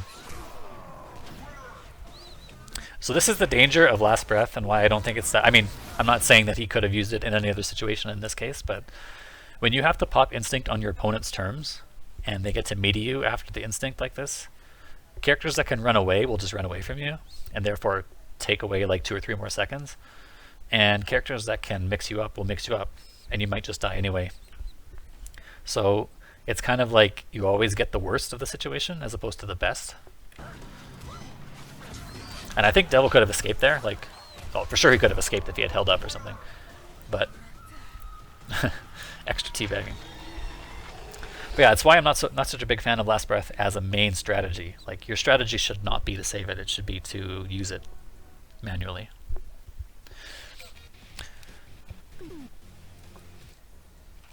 All right, moving on. Already been streaming an hour and a half. Jeez. Thanks for tuning in, guys. I appreciate it. It's kind of late, right? 1:30 on the East Coast. Maybe we'll try and get through the rest of the games a little quickly here, so it won't be another 5.5 million hour stream. I like the combo. The heavy recapture not broken this time. Wake up parry is caught by the tremor. Wow. Okay. That's the Street Fighter V crush counter teabag, right? You can stagger him. Yeah. Stagger him with the instant cancel. That shadow counter worked out. Medium. Broken this time. In case you guys don't know how to break those Hisako charge things. Oh shoot, I had Hisako there already. Dang it. Oh well. PC load times make it no thing. So you guys might know that her punch normals always use the tip of the spear. So like that's the tip, right? There's the tip. There's the tip. The kick normals always use the bottom end of the spear, the handle, right? That's the roundhouse, medium kick, stand heavy kick, or stand medium kick. So you can't use the orientation of the spear to tell what it is, but you can use whether she is staggering on her back foot or not. So this is what heavy looks like. See how she's recoiling on her back foot? So that's heavy. This is roundhouse, and you can see how she's recoiling. Let me turn off hitboxes for that. That one's a little harder to see. You can see how she's recoiling on her back foot and like she's shaking. That's how you can tell it's heavy. The fierce is actually pretty obvious, I think. The crouch is really obvious. But the mediums don't do that. So if you see that she is not recoiling, it's always medium. So this is medium punch. She's just standing there, right? And the medium kick looks similar, just from the top. Oops. So no recoil.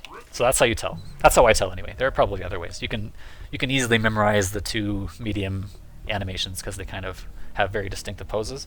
But if you forget in the heat of the moment, look at the recoil on her back foot.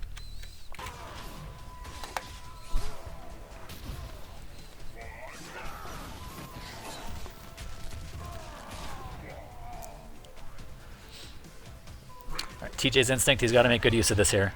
I would command grab, yeah. I think everybody knew command grab was coming there.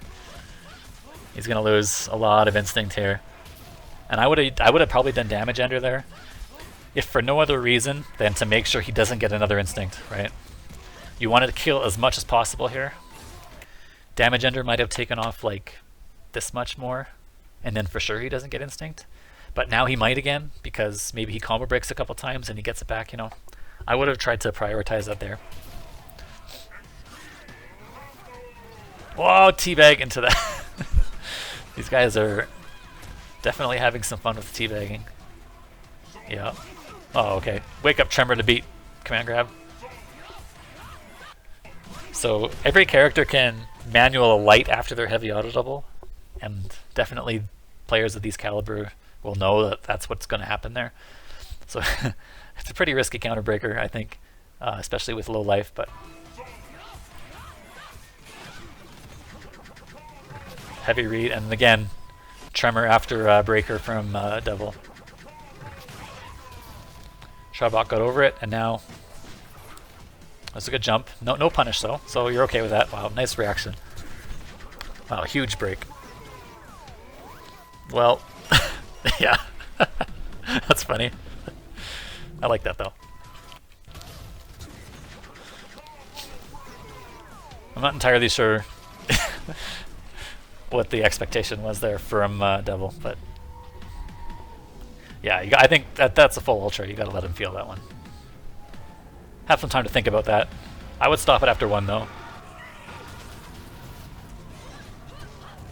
No? Not stopping it after one? I mean, it was funny, but is it this good? The full double. Okay, at least he hit with the ender. I thought that might whiff. Alright, moving on.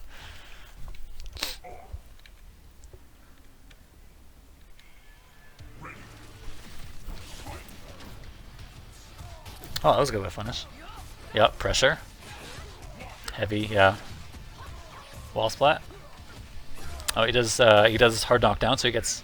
Oh, he almost got his rat back. Wow, medium. That's a.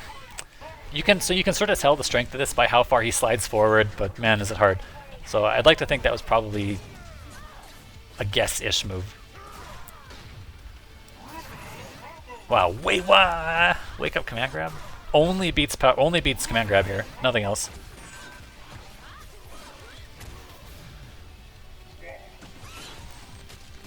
And now TJ's in a world of hurt.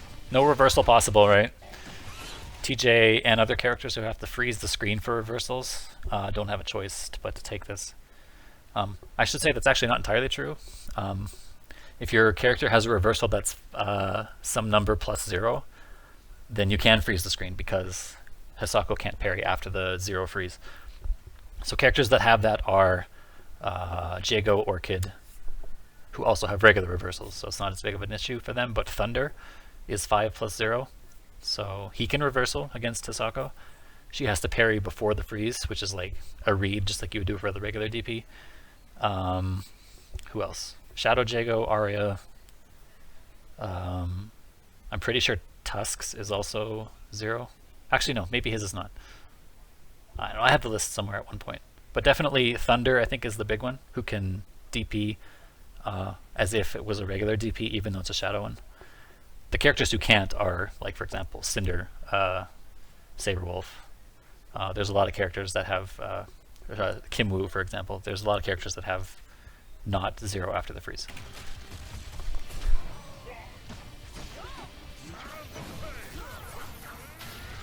This is where the pain starts. Yeah, he's going to get grabbed.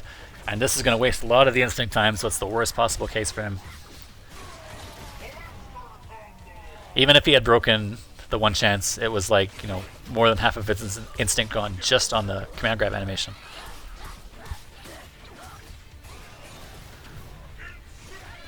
Yeah, that's an overhead, so it's tough. Guess broke the manual and is gonna get. He's gonna get instinct though, so that's something. But he's dead. And this is one of those cases where I think Hisako has enough green life here that you kind of just have to deal with it. You kind of have to spend instinct on this pop, on this wake up, I think. Because if you lose this mix-up, you can't lose this mix-up because then you are for sure losing the round.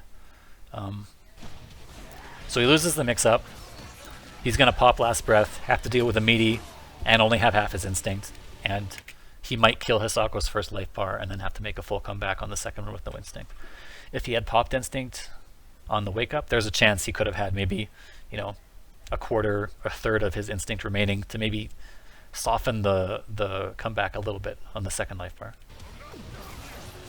But instead, yeah, he had to overcommit because you have to make something happen here. So he tries the power line, he tries the double power line strat that worked against Gargos. Doesn't work against small body Hisako. And another long ultra coming in for Charbok. No, okay, good. I might have had to fast forward that one if he was going to let it go the whole way. So Charbok brings it back with 3 in a row against TJ.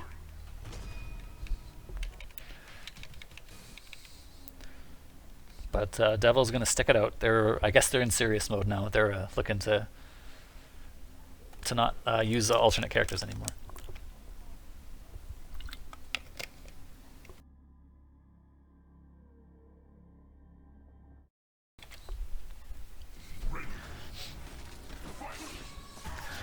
So this opening gambit has been happening a lot, where she does dash into thing, trying to catch jumps and tremors and whatever. Punish. Oh, not quite. It was good spacing actually, considering that this is way, yeah, that's pretty hard to punish. You can probably backfist it or something.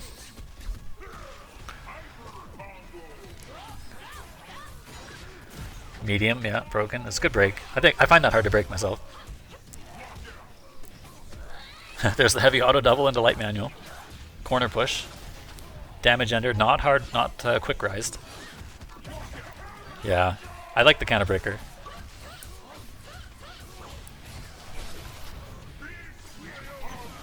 Wow, I'm surprised that didn't build level 4. Did you do the right combo? It must be because, yeah, the combo was quite a bit late in the scaling. I'm still surprised though. I thought that was for sure level 4. Hisako's a good character, yeah. So like I said, Hisako's teleport is a high crush. It actually has a hitbox, but it's low to the ground. So you have to low it. And TJ's uppercut is obviously a high move because it's an uppercut. And it hits its hitbox is kind of right around here. It doesn't like go all the way to like, it comes down to like maybe his like top of his chest. Maybe a little bit lower than that, but certainly not all the way to the ground where Hisako is. So he could have just parried and killed, but he wanted to style. I'm surprised no teabag. He had lots of time there to get away and then teabag, but no, just takes a sweep.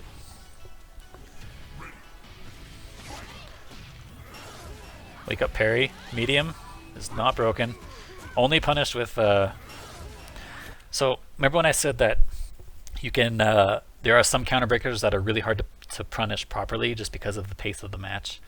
I think Hisako's wind-up doubles are actually kind of one of the easier ones because you have a lot of time to sit there and think whether you're going to break or not, right?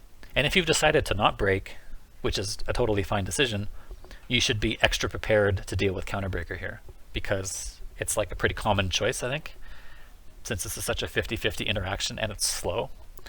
So you should be ready. You should be thinking, okay, I'm not going to break, and then immediately move your finger to the fierce button. Right? You should just like, that should be a one-to-one interaction. But okay. In instinct, TJ gets the cool combo. Excuse me. TJ can normally just link a jab after that, but in instinct, he's fast enough to link a medium punch. Challenged and counter hit combo is cool. Punishment, so I guess Hisako woke up with counter. Heavy, yes, broken. Yeah. Hisako is sitting there waiting for TJ to either tremor or power line, basically, from this range, or command grab. basically anything that moves him forward. This is sort of the classic Street Fighter, you know, versus Balrog strategy in like Street Fighter 4 and 2, where you try to neutral jump to bait a dash punch. TJ is a very horizontal based character, so has a lot of this type of trouble dealing with neutral jumps.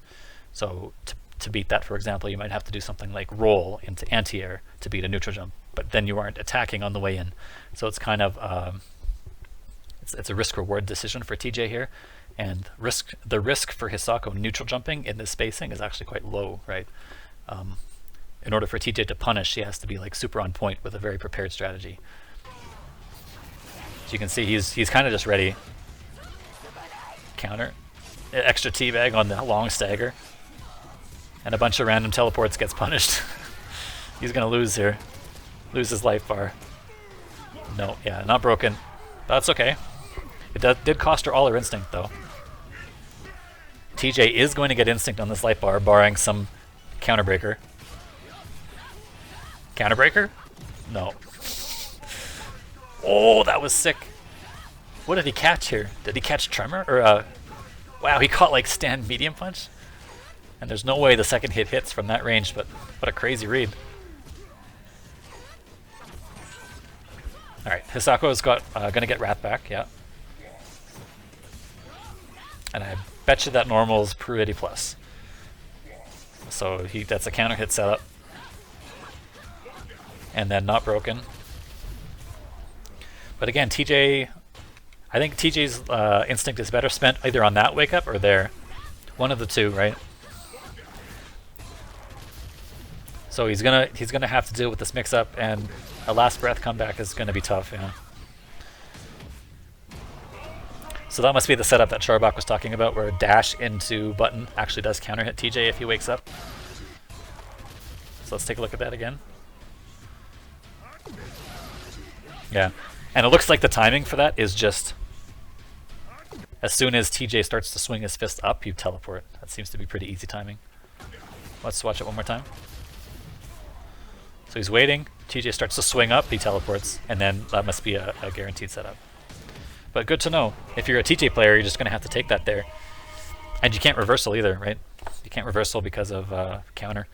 He has had all the time in the world to build his Wrath back up, so that's one of those situations where you're just going to have to hold it, or activate instinct manually instead.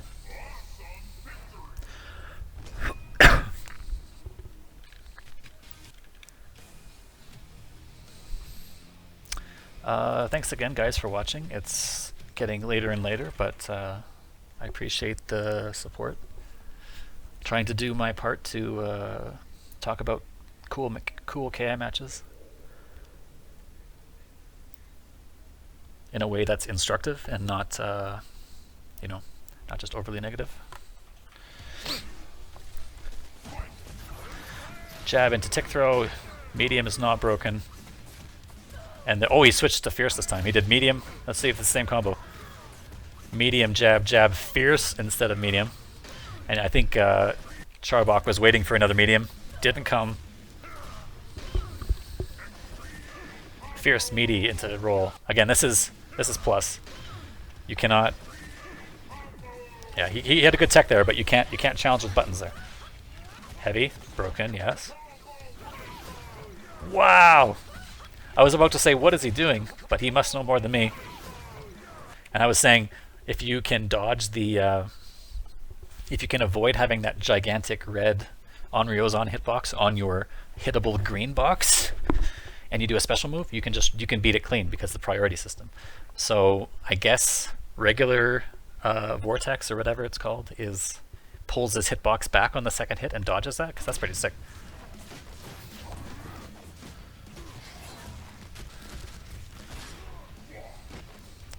Oh, he tried another tick setup. You can tell Charbok is ready with these normals, right? Tick into try to counter hit. And there's again, I think he kind of knows when Devil is panicking and he thinks that he has to press the advantage. Like for example, after this whiff normal, you can see, he whiffed the normal, the setup didn't work. Charbok immediately jumps back because he expects exactly power line or back fist. And he's been right a lot of the time because I think Devil maybe doesn't recognize that he's panicking here. I'm not sure if Devil's in the chat. Probably not. It's quite late over there. If he watches this back later, I think if he watches the set again, he will see how many times he's power lined in this exact situation. And Charbok is actually picking up on it quite well, I think. He did a tremor that time, but it's the same idea. Medium. Yeah, that time it's broken. I expect counterbreaker next time there, because it's been 2 or 3 now. I like the manual instinct here. Wow. Okay, that was definitely a scramble on both ends. I don't think he meant to do this combo ending. It's one of those block string things where you're like, I'm just going to block string, but then the jump attack hit, and you're like, oh crap. And you don't think about it in your head to switch your combo, so you just do the ender. But again, there's power line.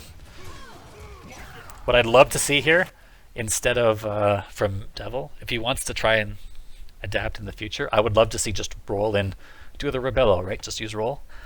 Roll is just as fast as instinct, or gets the speed up bonus in instinct because it's a grounded move.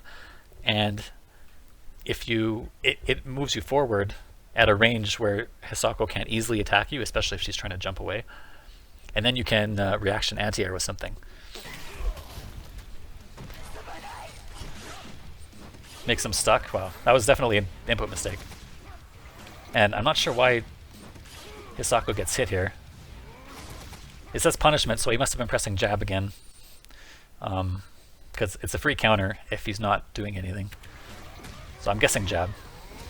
And he has one chance and now he's going to die. And he gets the meter back, so it's all good. Didn't get to level 4, but it's still basically a full bar. And what I think about TJ's reversal, despite it not being the best, because it does lose to things, it's pretty punishable on whiff. You can kind of cross it up, depending on the move you use.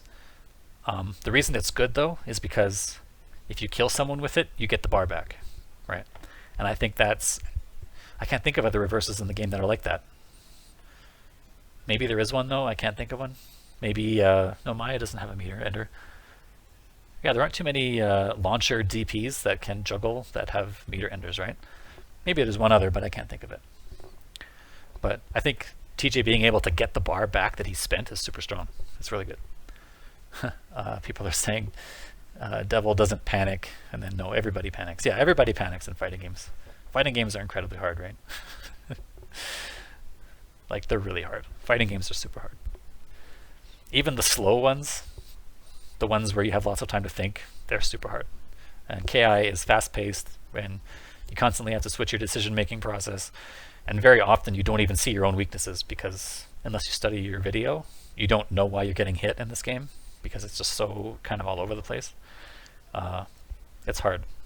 Fighting games are hard and everybody panics.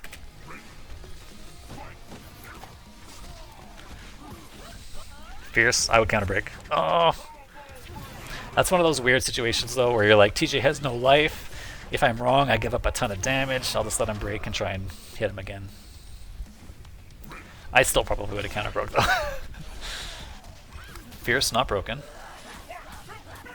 He does break that, but it's okay. I think most of the damage is taken there already. Yes, challenge in the air. That's for sure breakable, yeah. I think heavy breaker there's a good choice. Wow, what a delay. Medium is, yeah, okay. I think his chance to break was the last one, not that one. But of course, it's easy for me to say that now that I know it didn't work, right? Look at the damage though on this. 60%, jeez. And that was just 2 shadows. Yeah, I think he's gonna die, yeah.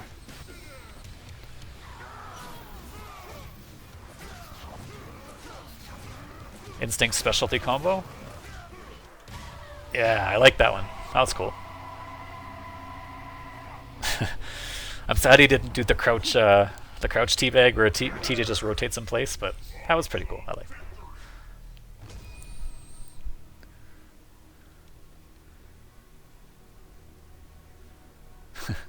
it. Thanks for tuning in, guys. I'm not sure who else is streaming or anything like that. I just decided to stream because someone asked me to look at the set, right?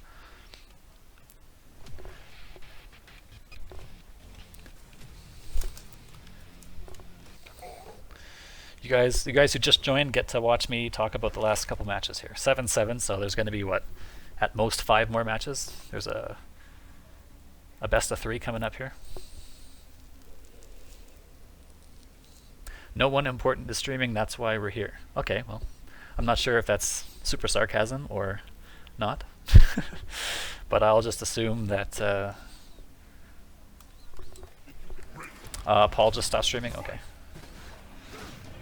Nice. I like that in here. That's good. That's really good awareness from. Oh wow. There's medium, jab, jab, medium. Again, I wonder if Devil knows he does this every time. Oh. I have actually seen that be broken and cash out at the same time.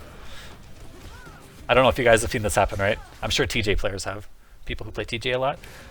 Where this gets broken super late like that.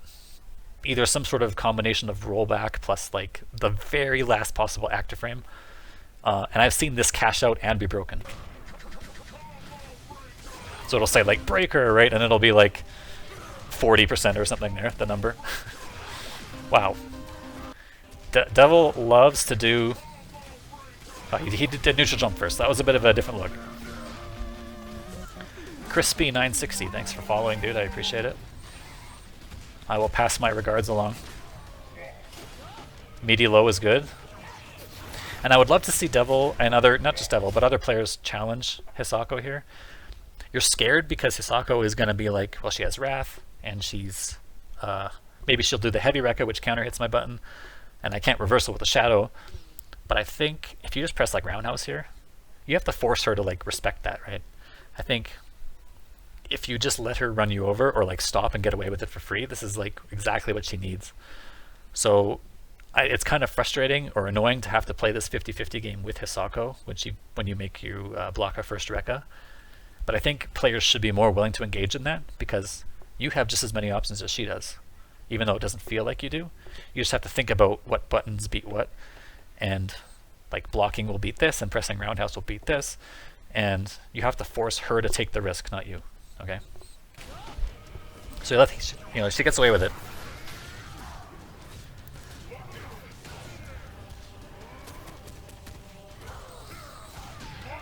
Good first round from Devil.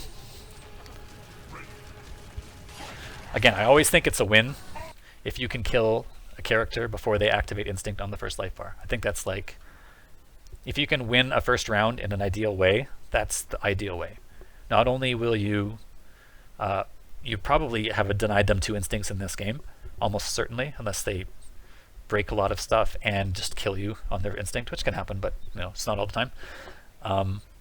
So I think that should be like, you should think to yourself, this is a great win for me in this round. Because Hisako's instinct is scary. You don't want to have to deal with 2 of them. And you can see Charbok knows this and immediately pops instinct at the start of round 2 here. He's like, this is my chance. I have to make sure that I get a second instinct by making sure that I use all this instinct time without taking damage. So he's going to try and kill him here. Overhead is good. Tricky to break combo with a reset. This takes up a lot of instinct time. Heavy not broken. But job accomplished for Charbok here. Can't cancel, yeah. I would backdash there probably. So you can't reversal because Hisako has Wrath. TJ can't at least. So I would just backdash here. You don't want to probably block this plus button. Maybe backdash gets stuff too, but I don't think it's that active. I would probably try to backdash there. But job well done to Charbok, right? Use the instinct, won like 3 or 4, 5 different mix-ups, took the life bar, and now we'll certainly get another instinct. So from like bad to worse, or from good to bad for Devil. The first round was a success, and then since then not so much. Oh, that didn't work in instinct. Good wow. It was almost a good punish, but he didn't press a stagger button here, so this was not a combo.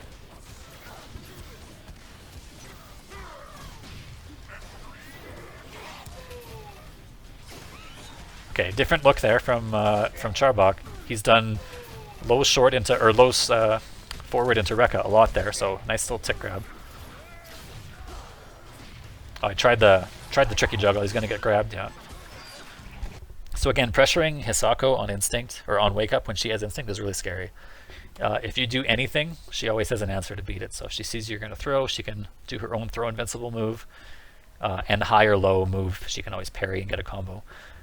So it's one of those situations where it's frustrating to have to give up pressure, but you only have to do it twice around, and you probably have to try and just bait instinct by walking back. The tough thing is remembering when she has instinct, because it's kind of hard to think about that in the middle of a match, right? So sometimes it will just happen because it's hard to keep track of everything. But I think the idea is try and bait it by doing nothing most of the time.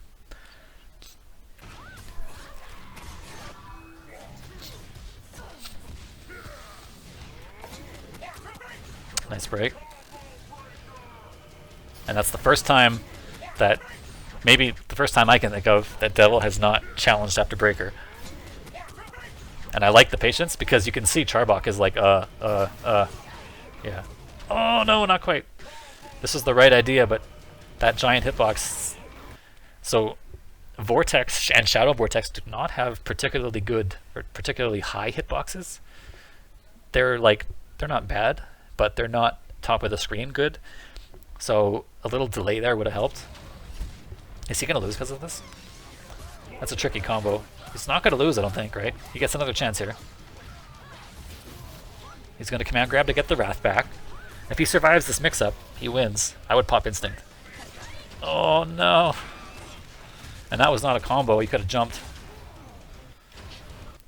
I definitely would have popped Instinct here. It's so much more valuable to see this mix-up for your life. And he would have killed him. Well, he didn't have Shadow, so maybe... Oh, no, he could have rolled, probably. I don't know. I would have to study that in training. But I think popping Instinct is super more valuable there than trying to block the mix-up. And then... That was an input mistake from Charbok, I'm sure. Okay, but now he's got Last Breath. What happened here? Did he mistime the... He was facing backwards, TJ was. So maybe like the hitbox for the ground pound here is like different if he's facing a different way. That's interesting. That's the same timing as before, so... Oh, wow. I like the parry here. Definitely a smart way to prevent against overextension from TJ. So yeah, I think not popping Instinct there hurts Devil. He could have won the round, I think, if he had popped Instinct manually instead of with Last Breath.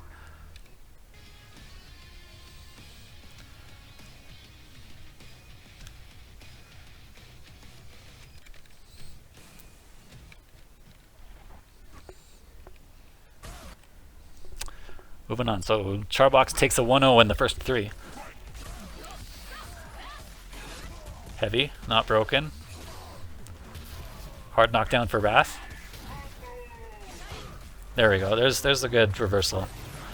It's not actually a reversal, right? It's not invincible, but he did this with prediction of exactly that move. So in that sense it is a reversal, because you're using it to beat a specific setup. You're not just throwing it out hoping it hits. Nice flip out into command grab. Hisako has to deal with that hard mix-up. Setup, yeah, okay. Throw.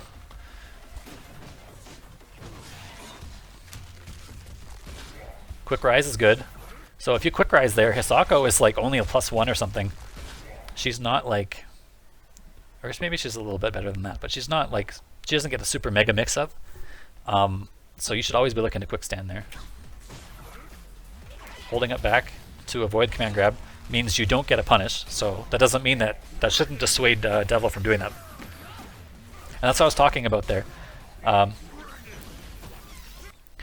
Let's say he canceled into Rekka there, and he was trying to punish in between the block Rekkas.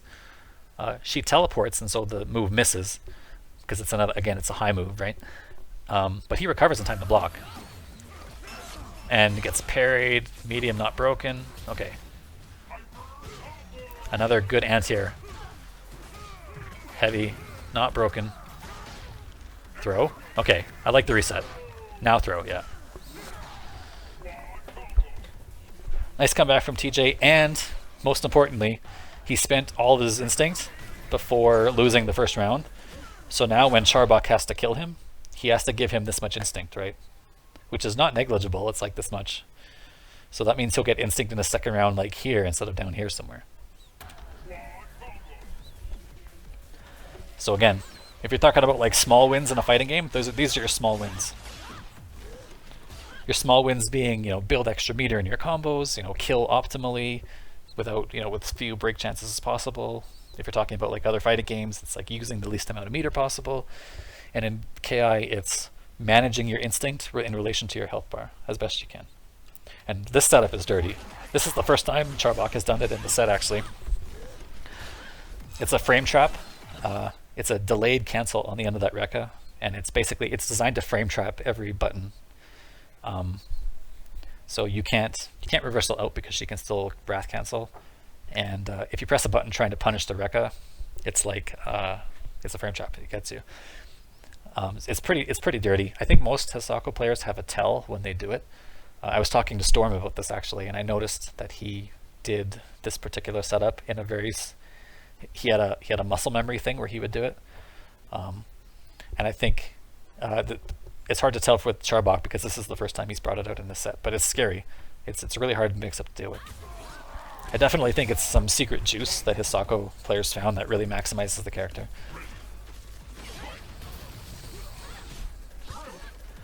Another command grab reset.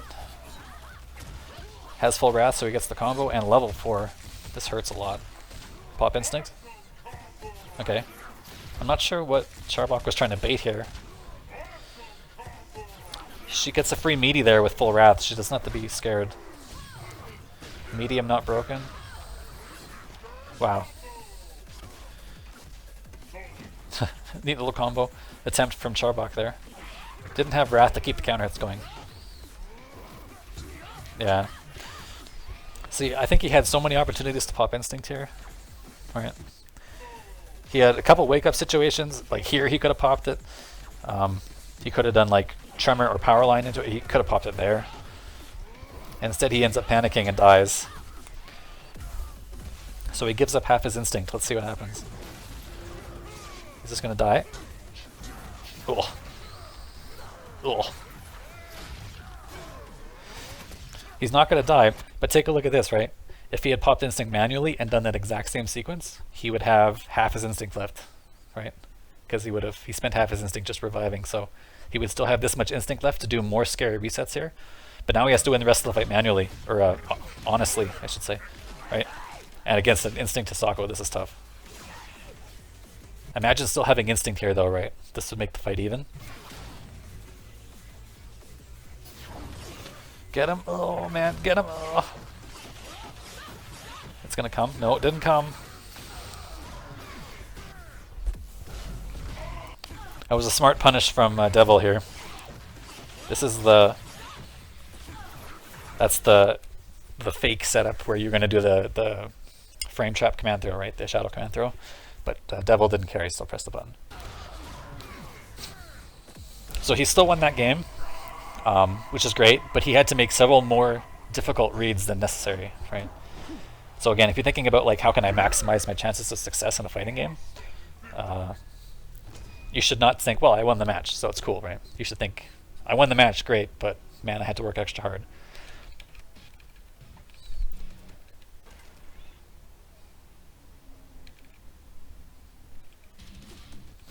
Alright, 8-8, so first of two, this is a tournament set for all the marbles. Champion of the universe.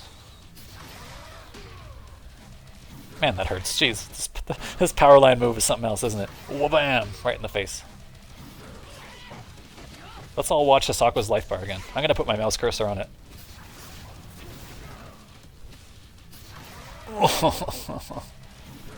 Alright. Nice parry. Again, that's not guaranteed, right? TJ can fake out. So it's a good read.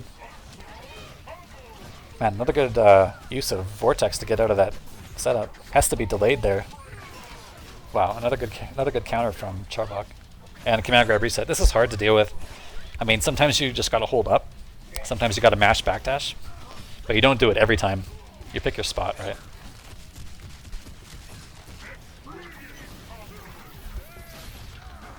I think I like the instinct pop here. I'm always unsure whether I should pop instinct or not when I have this much health left. It's kind of like one of those If I just die immediately, I just wasted half my instinct for nothing. But at the same time, you know you want to spend instinct on your first life bar because the value is so good. So it's like the whole match, not the whole match, but it kind of feels like the whole match is decided by this next mix-up. And Devil wins it. Does he get more? No. Again, I like the parry because it's definitely a pattern from Devil to do this. And I think Charbok has picked up on it. Instinct is good, and you can do power line a lot against characters without one-button parries. But you still have to be not predictable, because people can neutral jump you and like interrupt you with shadows and stuff like that. So you kind of have to be like a bit more careful with how you throw those out, even though it's a superbly strong move either way, right? Oh, look at how fast that overhead is. He uses it like a spacing tool. Oh, I'm in there. Forces the panic pop. Man, if he can kill Hisako here. Neutralize that instinct, not broken. Oh, man. That was like the double fake overhead. He faked empty jump low and did tremor. And now he's going to waste the whole instinct and build shadow. Is he going to get to level 4? It doesn't matter. He's got, yeah. He's got full bar either way.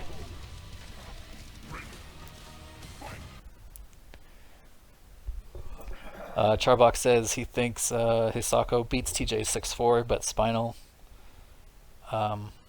He thinks Spinal beats TJ really bad. But Devil is ridiculous. Yeah, Devil is really good for sure. I think Devil is taking the character to new places where other TJs have given up, which I think is cool. And certainly, as we all know, as everybody knows who plays this game, we all have room to improve, right? So watching the set, I think Devil will see some of the mistakes he made, and Charbok too, I'm sure. That's one of the benefits of playing a game with lots of options and lots of like creativity. So people will say things like KI is crazy in terms of like special moves, and it's got all these wacky options, and you can YOLO stuff, and you can just sort of spend time just being a nut. And people will use that as like a pejorative or a negative term, a negative insult against the game. And I think to myself, well, I guess, but at the same time, the level of skill needed to capitalize on all these scramble scenarios is like, you have a big opportunity to show how good you are in this game. You always have a decision to make, which means you always have the opportunity to make the wrong decision. And if your opponent is making a bunch of hasty, not well thought out decisions, then that just means he's giving you lots of opportunity to prove how good you are. That's how I look at it. And I prefer this type of situation to a game that is more constricted and more reserved, where the decisions are made by the designers instead of by you, the player, because those are less interesting, and it doesn't feel like you get an opportunity to show how good you are a lot, right? You're just kind of making the book decisions slightly better than the other player who's making the same kind of book decisions.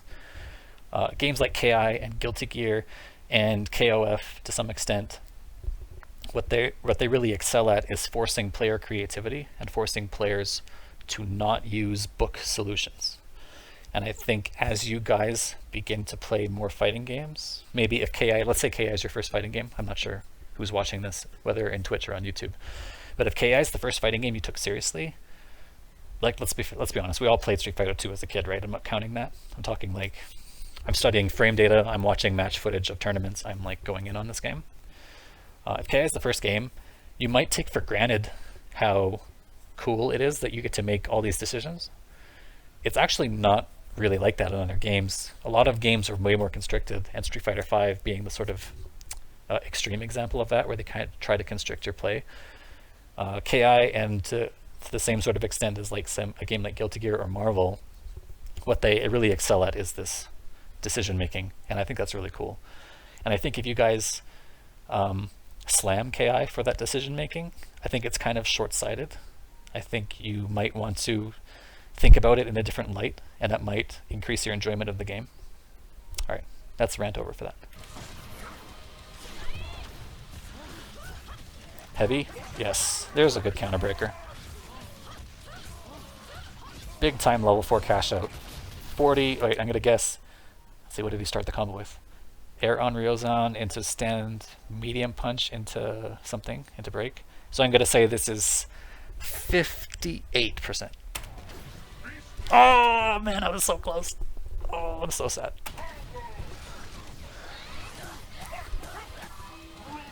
Oh no.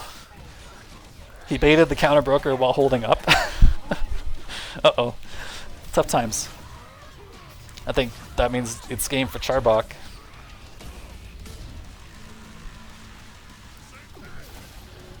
Again, last breath, but look how much time he's going to waste here. Dash, dash, panic, die. Not quite dead. We could have died. But even without death, he wins this little scramble here. But look at this instinct, right? He spent from here down to here getting in, and now he has this much instinct remaining to take this much life off, as opposed to, like, you know, over half of his instinct, where that's a very reasonable thing to expect. Now he has to win this whole fight honestly, which he can do, but I mean, again, like, you know, you don't have to.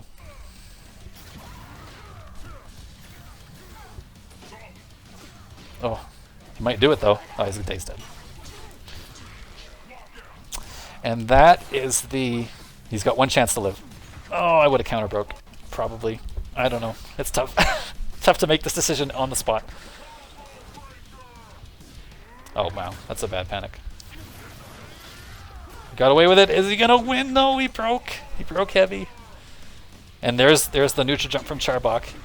There's the expectation, right? There's the expectation of Powerline. Very good of Devil to not go for it. Is he going to go for it again, though? There it is! Oh, no. Boy. And he's going to hit him with the... Yeah. He's going to get wrecking balled into the boxing sign. Okay, I wanted to go back and talk about this situation. This is a great parry. And that is what happens when you cancel too early. This is very easy to show in training, actually. I'm sure Charbok knows this because he plays Hisako. I'm just going to show the others who don't know because they might not play. So let's see. Do dash into that. Okay. So if you want to ultra cancel air parry, you have to do it extremely late. Is basically what I'm trying to say. Oops. What is her ultra?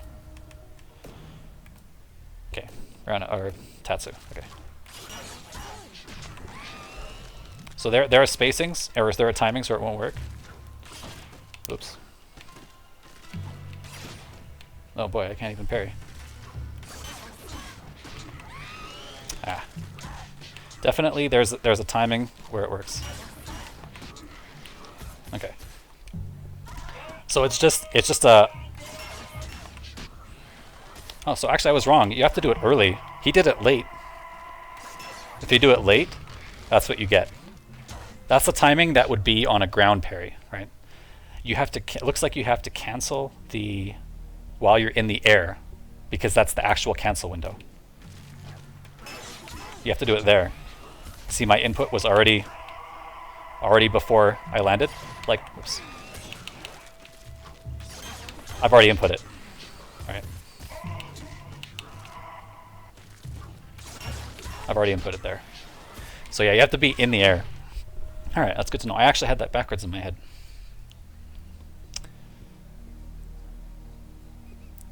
Charbok says, actually, when I saw Le Chat Noir post this opener into ultra stuff, I always give him another chance to break because he's afraid you're going to get shadow possession.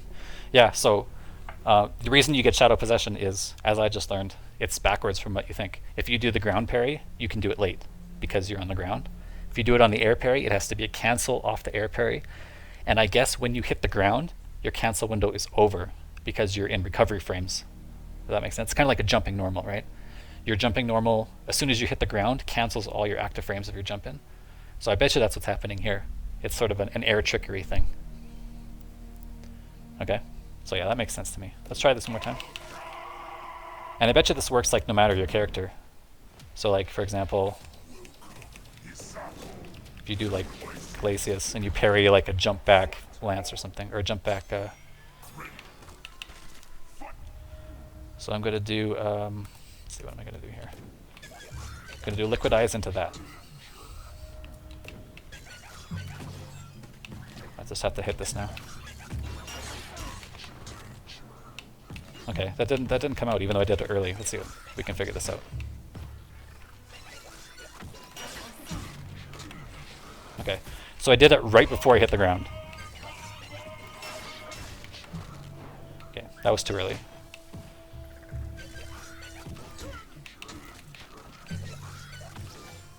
Have to be close enough so that it works. Yeah, you have to do it right before you hit the ground, but not too high in the air. So I guess you can be too high, i.e. you can cancel too early. Just sort of like if you hit like a high jump in this game, there are times when the jump in button, your landing button won't come out if you try to combo, right? Because you're still in the air, right? I think that's what's happening there if you do it too early.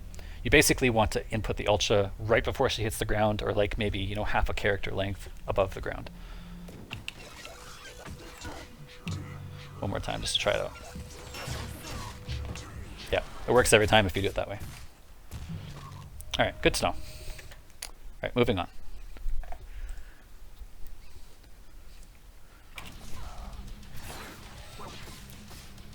Oh yeah, that was a good break.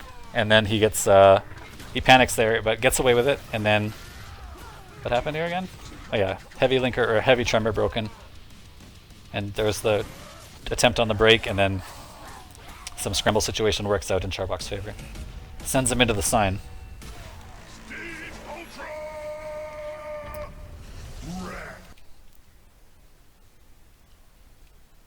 Charbok says that was from so far. I didn't think you could do that. Yeah, it doesn't matter how far away you are, I think. In this case, it just matters that you input the ultra at a specific frame right before you land. 9-8, so Charbok's on match point here, or set point. We have to play on this stage. I like this stage, but it's really dark. It's hard. It probably doesn't look too good on my stream with a low bitrate.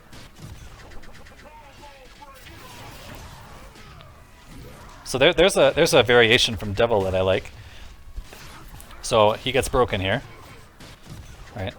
And then Charbok is expecting tremor, or sorry, a tremor or power line, so he jumps, as he's done many times. And Devil fakes it, and then tries. And you can see he got the bait he wanted, right into the noggin. So that's one way to fake as well, right? You can do the backdash into the power line.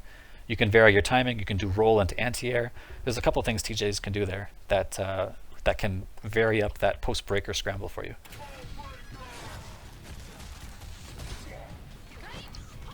Yeah, the French Hisako player is Le Chat Noir. Please don't say Le Chat Noir or whatever. I don't know how you people say it. It's Le Chat Noir. It's a French word. It's a French phrase. So yeah, it's like saying fajitas or something if you're talking about fajitas in Spanish. It just sounds terrible to French speakers.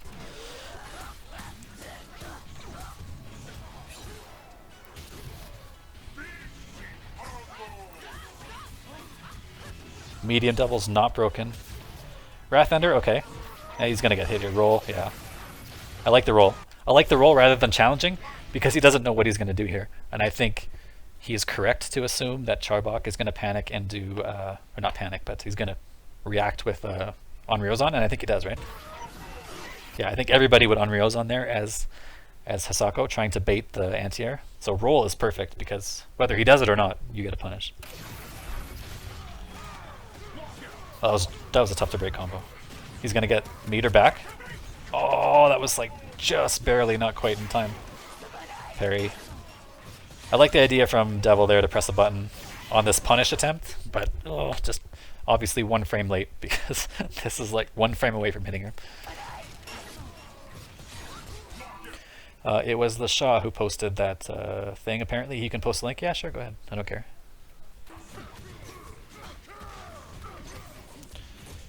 Instinct only combos from TJ, yeah. Wow, what a bait. Devil's playing good here. And he's going to build this meter while wasting the rest of Hisako's instincts. That's good. And the to boot, the meter ender did not give Hisako instinct because she just had it left. So that's even better. Wow. A really good punish from Devil. I love this. He was like super ready for that, I guess. And I love the punish a lot. Wow, was that what happened there? Oh, he did advantage enter.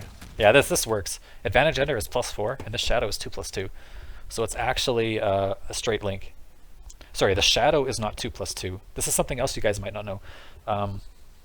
If you do this shadow move in neutral, shadow knee, it's like, the frame data will say it's like 2+10 or something, like really slow. But he gets the linker version here no matter what, because apparently she's in the combo system, and the game thinks that the linker version is the right move here. And the linker version is incredibly fast, which is why it hits. So it's kind of a weird quirk of the system, which is why this works. He's not getting the neutral version there, he's getting the linker version.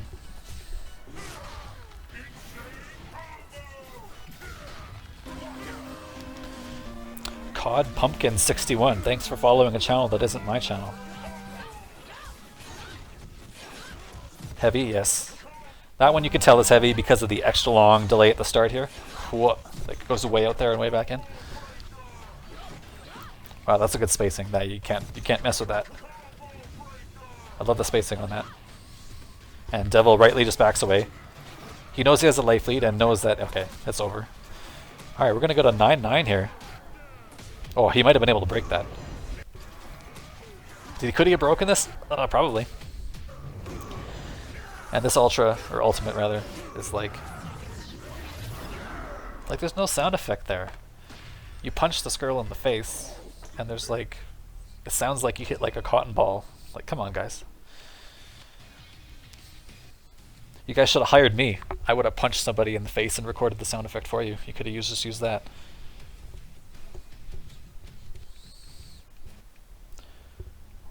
In fact, I would have ran a Twitter contest for who I would have punched in the face. Can you imagine that? Knowing the source of the sound effect that got put in the game. Yeah, when TJ uses his ultimate, that's Infil punching frickin' insert name here in the face. I'll let you insert the name, I'm not going to say anybody. But yeah, you guys might have an idea.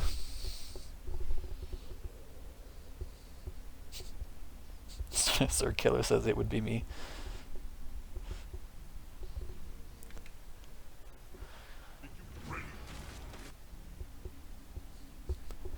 Because Zipstar wants to punish me in the face. Is your face especially punchable, Zerk? Is that what you're saying? Oh! Alright. That's a good start to the end of the final game of the set. A nice early lead for Hisako. And that whiff setup is nice. This is like a fake cross-up, right? A fake overhead cross-up. His goal is to land and meet you on the other side and try and frame trap a button or a reversal or something. Didn't work, and instead... Okay, well he breaks and gets back into the corner. Heavy, broken, nice. And again, there's the exact same situation. Devil, if you're watching this later, the only time I can think of you not doing something here was the last game where you faked it. Actually, there was one other time earlier where I said, I'm surprised Devil didn't do it here. But it's like pretty consistent, I think, that you always do power line or trimmer here. And Charbok has jumped every time. Like literally every time, even the times when you didn't do it, like twice in the set. So I think roll there or fake into power line like you did in the previous game is the answer. Nice instinct pop, yes. He's gonna. Oh wow, that didn't punish. I'm really surprised. The power of light command grabs. Ugh. Try again if it didn't work the first time. Again, yes. I would do it again. Reset into it again. Oh. Again, yes, there we go. That was five or six command grab attempts. And he gets the meter back, even better. This character's not bad, I guess. Heavy is broke, is counter broken, and I like the counter breaker here. Despite the low life from TJ, I feel like that's a pretty good spot to counter break. He has to kill. I would probably have done Wall Splat Ender here, because you want to build the least amount of instinct possible. But okay, one thing I like is that he didn't extend the combo, right? He just did kind of one double to make sure, and then... of course, we have to think that the set is 9-9. These guys have been playing an intense set for like an hour, and they're just like, you know, not every decision you make is going to be optimal. But yeah, I think Wall Splat Ender might have been the better choice there. taunt is the right choice either way though. Oh, double taunt. Both characters loaded on meter and instinct, or almost instinct, with 9-9 in the final match of the set. It's gonna get thrown. What comes next? Medium double? Yes, I was right. This time it's not gonna be medium double, light auto double. Yes, I was right again. And that's it. Again, I think I would have popped instinct here if I'm TJ. I just, you have to watch this mix-up. You have to see what's coming. Because he didn't pop, he loses half his instinct. For not a lot of gain, he's gonna get meatied. Yeah, I mean, smart from Charbok, and for sure we got a long ultra coming here. Like for sure, the longest he can do. He has no instinct though. So what's he got? Recapture, shadow. Okay, extend it. Man, you could have fit in one more heavy auto double. Why didn't you do that?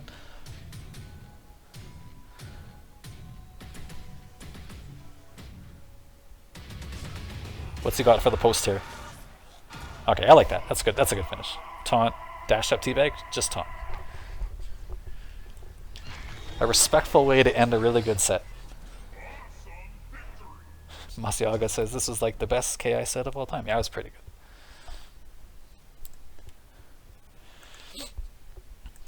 So, yeah.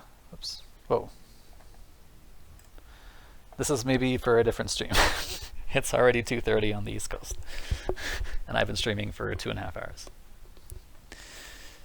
I like the set a lot. It was good. I think both players were willing to counter break, which is cool.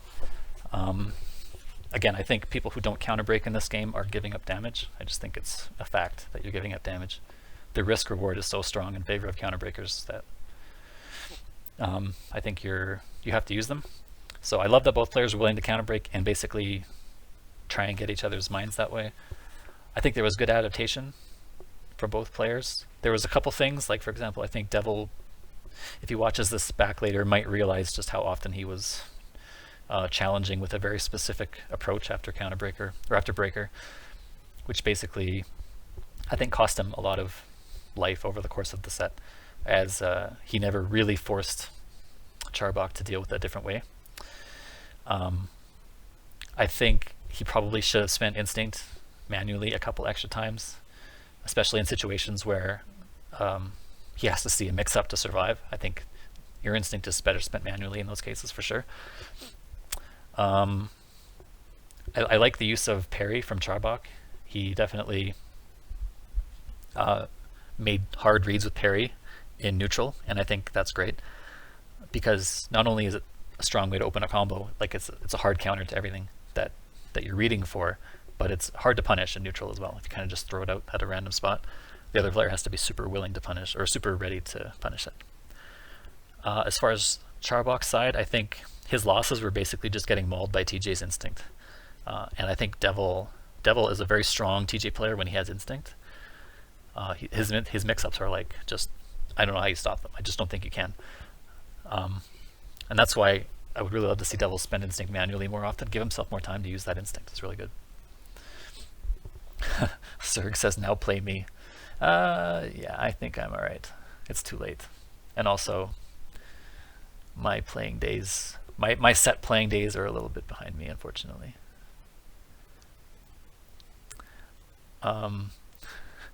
Sad Flump says, I don't know how I won any games without having a Sadira flip out. Well, in Season 2 it was quite a bit easier, right? Beginning of Season 3 Sadira was a little tougher though, yeah. But I mean, in Season 2 you try to jump and then you eventually get instinct and then you just kill them immediately. So Charbok says you should take advantage of the minus frames either way and note that a lot of areas will backdash after knee. Now talking about matchup specific things. Cool. Oh yeah, and the other thing to learn is that air parry into Ultra for Hisako. The timing on that has to be not too high. If you catch a really high move, you have to wait a bit, but it has to be before Hisako hits the ground. So that's good to know. In Season 2, you counterbreak and get 96%. Yeah, counterbreaker combos were a lot more damaging in Season 2. I've heard some people say like Season 3's damage is too high, and I don't see it. I think Season 2's damage was much higher, and the numbers verify it, right? Like, not only were instincts just crazy, like Wolf and Sidira and who else? Some other character just got some crazy damage and instinct. But every character's counterbreaker combo was higher, either the same or higher in Season 2. I know because I had to put all of the numbers in for my guide, right? So like Jago, Wolf, Glacius, Spinal, they all lost about 5% on their counterbreaker combos. So it just means that they nerfed the damage on some linkers, and they nerfed the damage on Shadow Enders. So yeah, damage is lower in Season 3.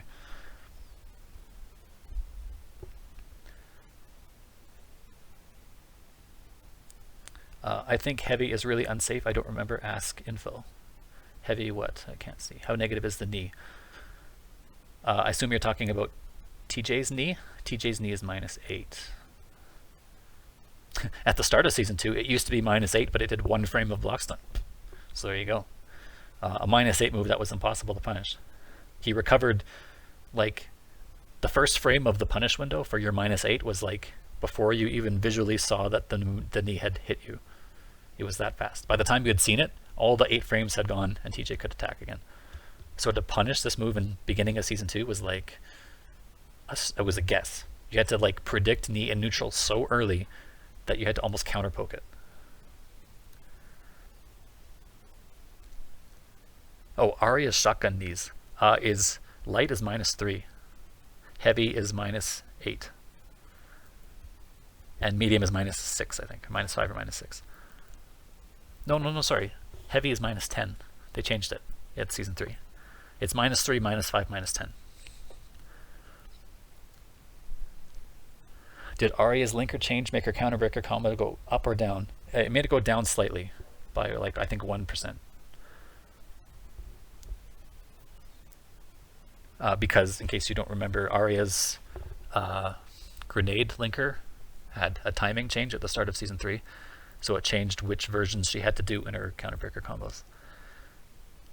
So not only she had to basically change her counterbreaker combos entirely, and the net result was a slight loss, but not very much. Yeah, Arya's shotgun knee is really hard to punish. The heavy one is usually covered by an assist, so you can't really deal with it. But if he does heavy raw, then you can just easily shadow counter it or just punish, I think. If you have to have a 10 frame, pretty far reaching normal, but most characters should have one. Most characters should have a medium that always works too, if you want to make sure your punish is a little bit easier.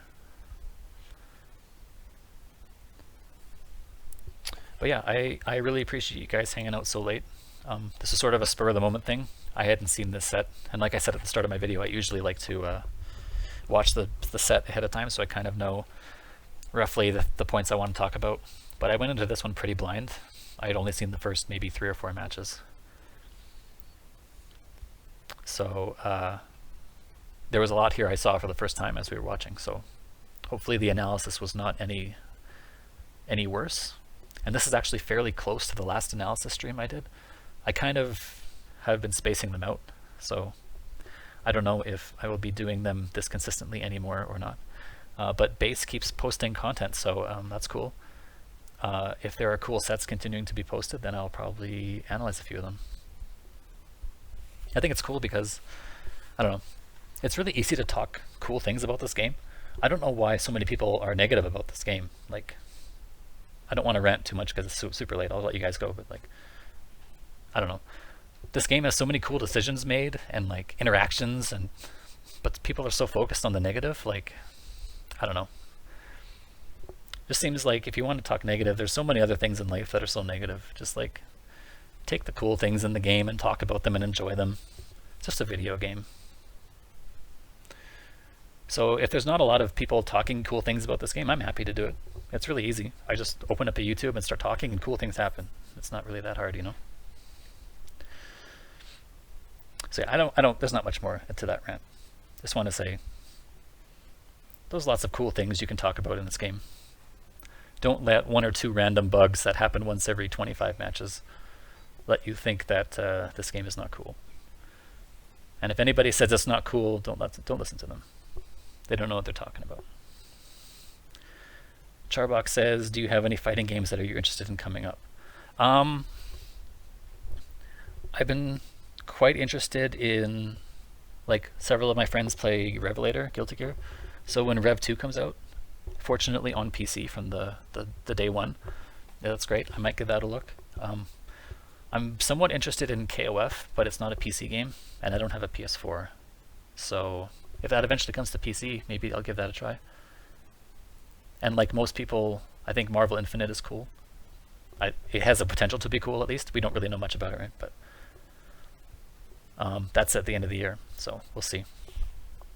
I'm less of a player these days than I used to be, for reasons that I won't bore you with here.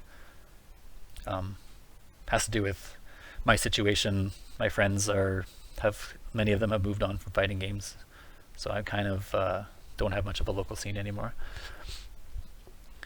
Am I interested in Tekken 7? Not really, actually. I think the game is cool, and I'm super happy that it's finally coming to console for all the people who really like Tekken. Like, it's been a long time coming. And I've certainly watched people like Sajam stream because they are interested in Tekken, and I want to see, maybe he will convince me to try it, I'm not sure. But I've never really understood Tekken. It's like one of the few fighting games I don't really get. Like, as a kid, I played Soul Calibur, and I played my first major tournament game was Melee, actually. So I was a Melee player and a Project M player for like 10 years, in addition to like Third Strike and CVS2 that were in my arcades. And between that and Street Fighter series and like anime series, I know quite a bit about a lot of fighting games, but I know very, very little about Tekken.